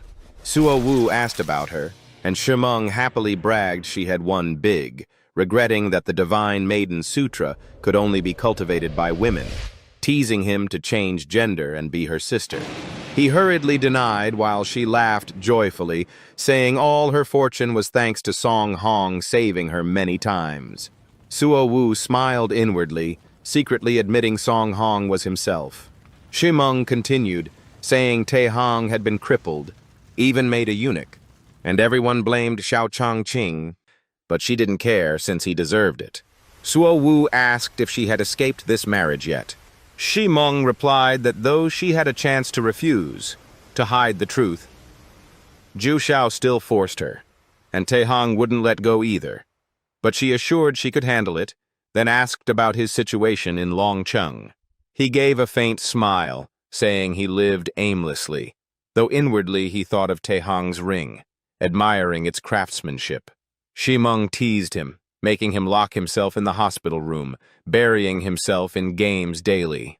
She advised Suo Wu to live seriously, not wanting an age gap to separate them. When receiving the inheritance, they forced her to abandon love, but she refused. Suo Wu, moved, asked Shimeng to confirm their love and wished to be together. Shimeng hesitated, worried he would face pressure, pursuit, and judgmental gazes. Suo Wu firmly accepted all hardship, only asking if she could accept him as a useless man. Shimeng gently assured she didn't mind, promised to help him, even vowing to stay with him for life. Suo Wu, choked with emotion, thanked her, revealing he still had a chance thanks to a secret realm in Longcheng. Shimeng suddenly wanted to go with him, but Suo Wu stopped her, telling her to focus on cultivation and trust him. Shimeng blushed, expressing faith and promising to wait while he comforted her not to shed tears. Suddenly a noise sounded. An enemy appeared, roaring a challenge at Suo Wu. Suo Wu immediately cut off contact with Shimeng. The sparrow angrily scolded him for being unfair, belittling companionship. Its eyes blazed as it attacked fiercely, threatening to wound him. Suo Wu laughed teasingly, praising it for reaching the 9th stage. But then he grew serious, dodging its strikes skillfully. He counterattacked precisely, blasting the opponent away with decisive moves, expressionless. The sparrow slammed into the wall, causing cracks and debris to scatter.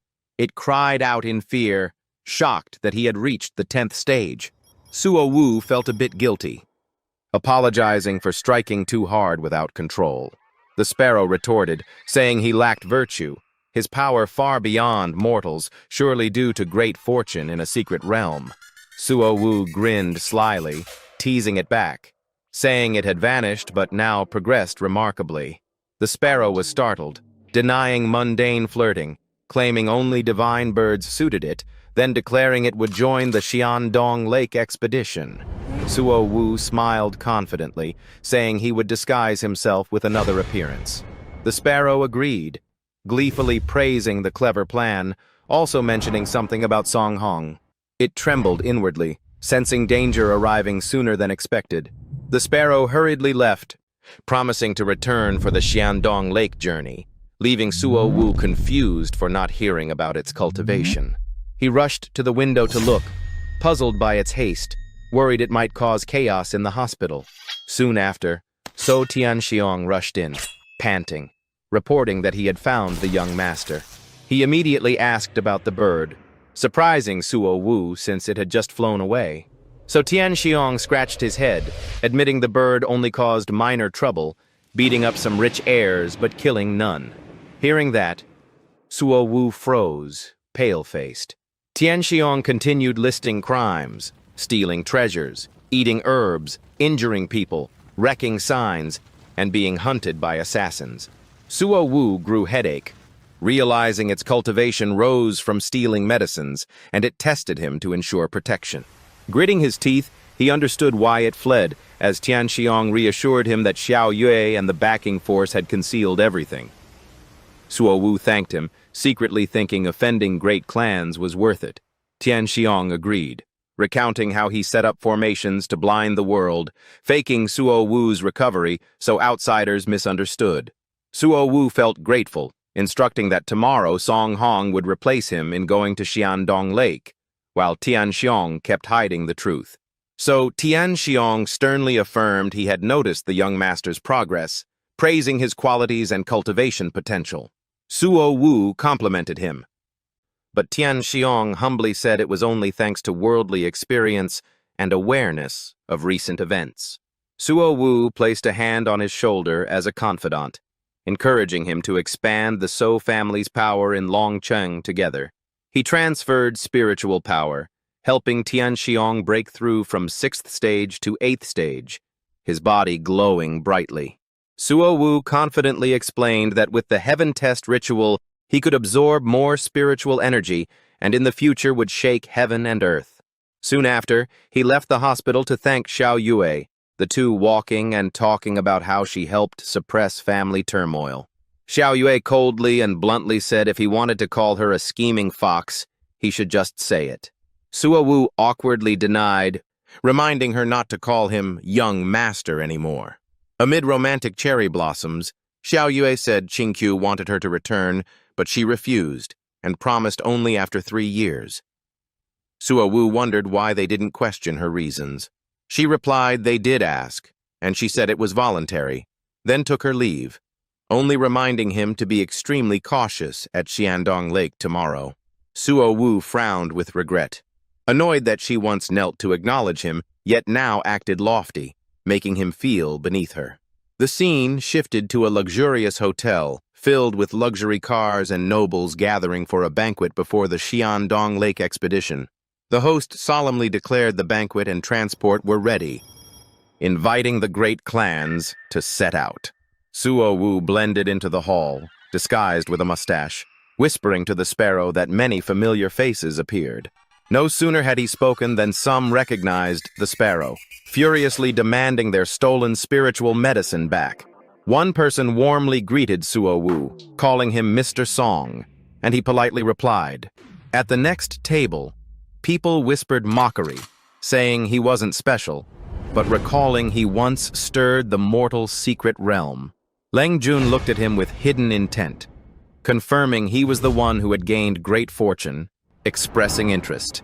Arrogantly, he crushed his cup, vowing to seize the Xiandong inheritance and also take his life. The sparrow sensed thick killing intent and warned, but Suo Wu stayed calm, confidently planning to trap him inside the secret realm.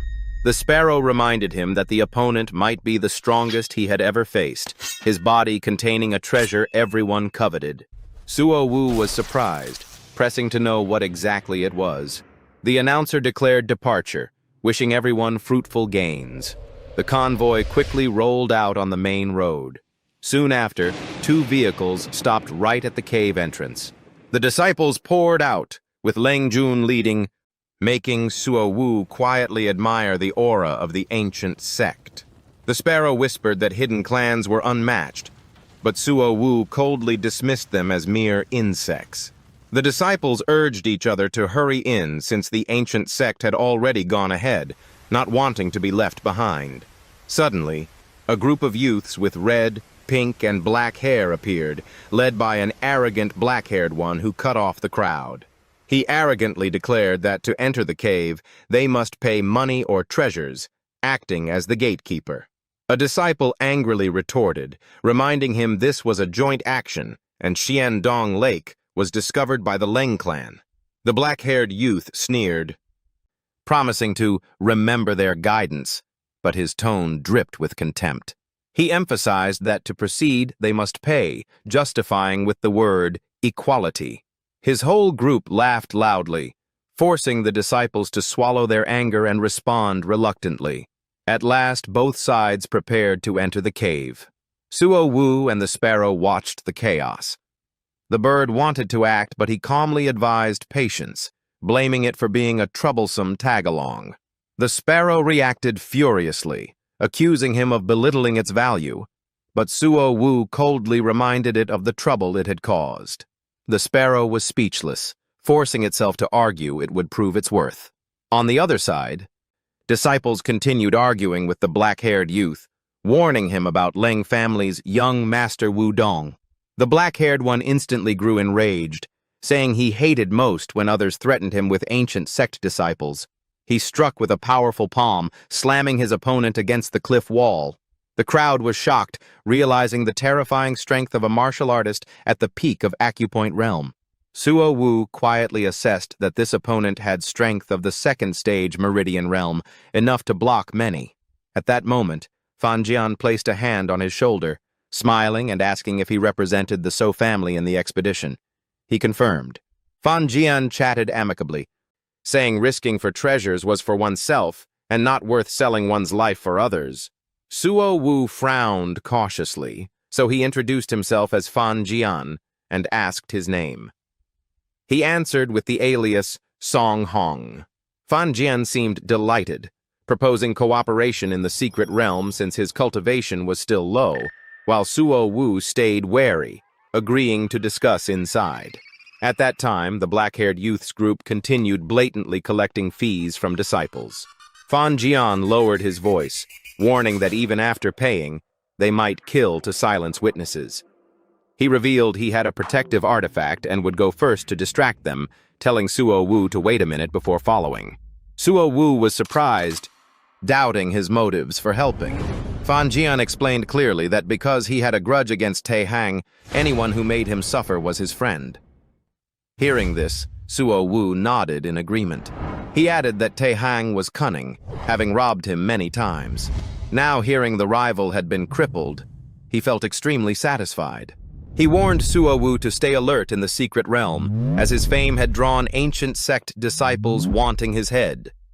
Suo Wu nodded in thanks. Fan Jian left first, telling him to enter 1 minute later, and Suo Wu agreed.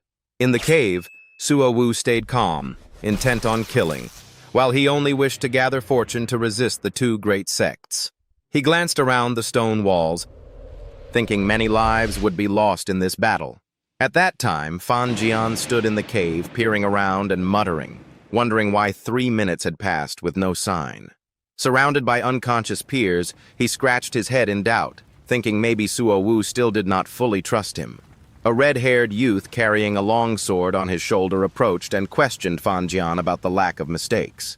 A black-haired young man interrupted, saying Chi Hong was not the type to trust others easily. Fan Jian stroked his chin, concluding that was indeed the schemer Chi Hong, whose few words already revealed cunning. He decided they should move ahead, since other ancient sect disciples had gone far while they lagged behind. Suddenly, Suo Wu appeared from behind, charging like a lightning strike. Fan Jian silently turned away, while the sharp, black-haired man immediately looked back. He swung his sword at Suo Wu and shouted a warning, urging retreat from the danger.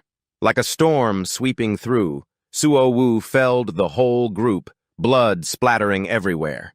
As he calmly advanced, a proud sparrow blocked his path and shouted that this was a robbery.